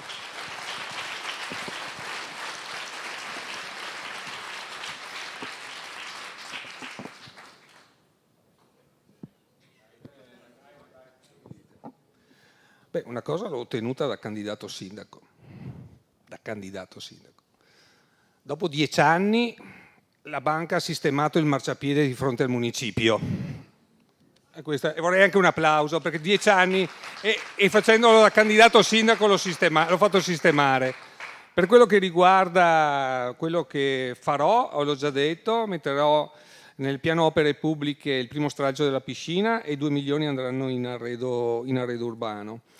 Quindi questo lo puoi fare nella prima giunta e quindi puoi iniziare.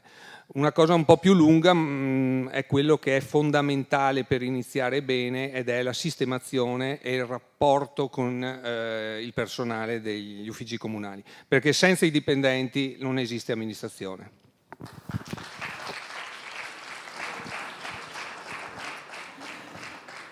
3 cose fondamentali che mi sento di dire e che so che posso promettere perché mi conosco sono: non mancherà mai l'ascolto a nessuna realtà, non mancherà mai il mescolarsi con la cittadinanza. L'abbiamo dimostrato andando proprio a fare la cosa penso più umile, che è raccogliere proprio i rifiuti degli altri, e dimostrando che una sola persona che raccoglie fa quanto, non so, 100 che sporcano in una settimana.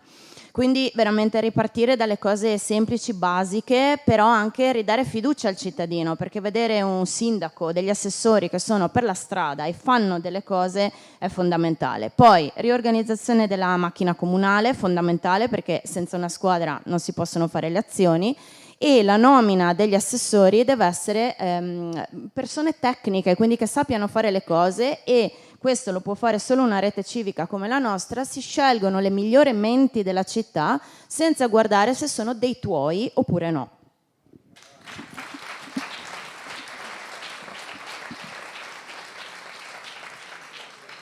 E chiudiamo con l'appello al voto. Partiamo da Mirella Bagliana, tempo 1 minuto, quindi perché votare per lei e per la sua coalizione l'8 e il 9 giugno? Io chiedo il voto per me e per la mia coalizione perché penso che in città ci sia l'esigenza di cambiare passo per quanto riguarda il rilancio della città di Vittorio Veneto. I punti fondamentali del nostro programma, i pilastri su cui fonderemo la nostra attività amministrativa sarà l'ascolto, la partecipazione, la trasparenza e la competenza. Quindi questi saranno i punti fondamentali che porteremo avanti nel confrontarsi con i cittadini. E io penso anche che l'appello che faccio è perché io sogno e vorrei realizzarlo veramente una Vittorio Veneto aperta, parlavo prima di aria vasta, ma aperta anche che possa diventare una vera cittadina europea. Questo è il mio sogno, e che si possa migliorare in tutti i suoi ambiti, naturalmente con la collaborazione di tutti i cittadini, delle associazioni che operano nel territorio, e per fare questo assolutamente abbiamo il bisogno di tutti. Grazie.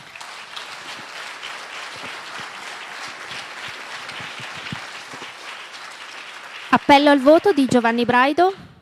Ma io chiedo il voto per me perché credo che questa città abbia bisogno di una persona che sappia decidere e sappia anche assumersi le responsabilità, cercando di sbagliare il meno possibile, ma cercando di essere propositivo, anche confrontandosi con le minoranze, ma però deve decidere.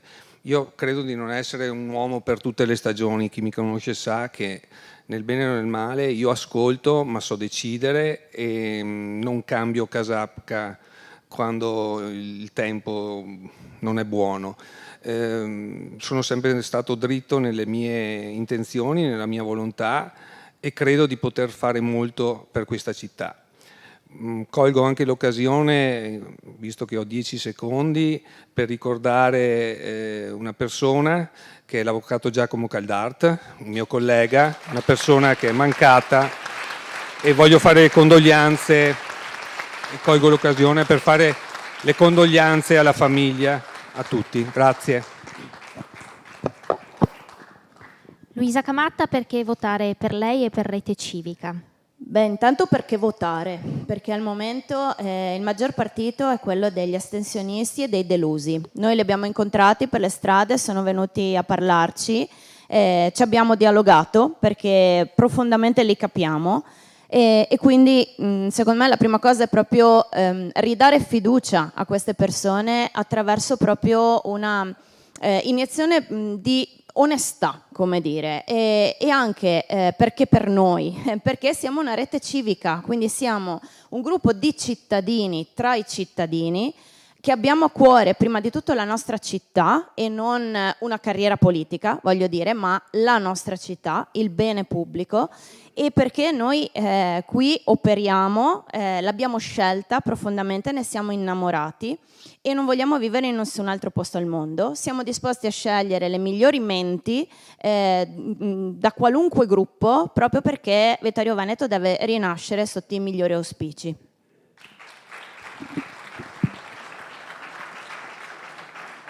Infine Gianluca Posocco, perché scegliere lei e la sua coalizione?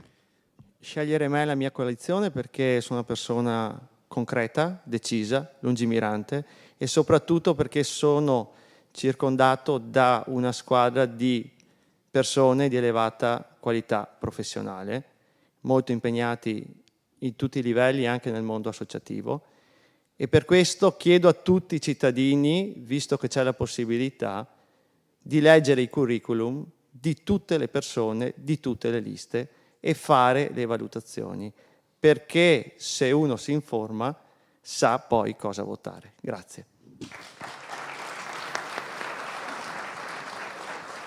Abbiamo finito e speriamo che questa serata vi abbia permesso di conoscere un po' di più i vari candidati sindaco e di farvi anche un'idea su quelle che sono le loro proposte per la città e anche il modo in cui intendono affrontare i vari problemi. Un grazie quindi ai 4 candidati sindaco, Mirella Bagliana, Giovanni Braido, Luisa Camatta e Gianluca Posocco.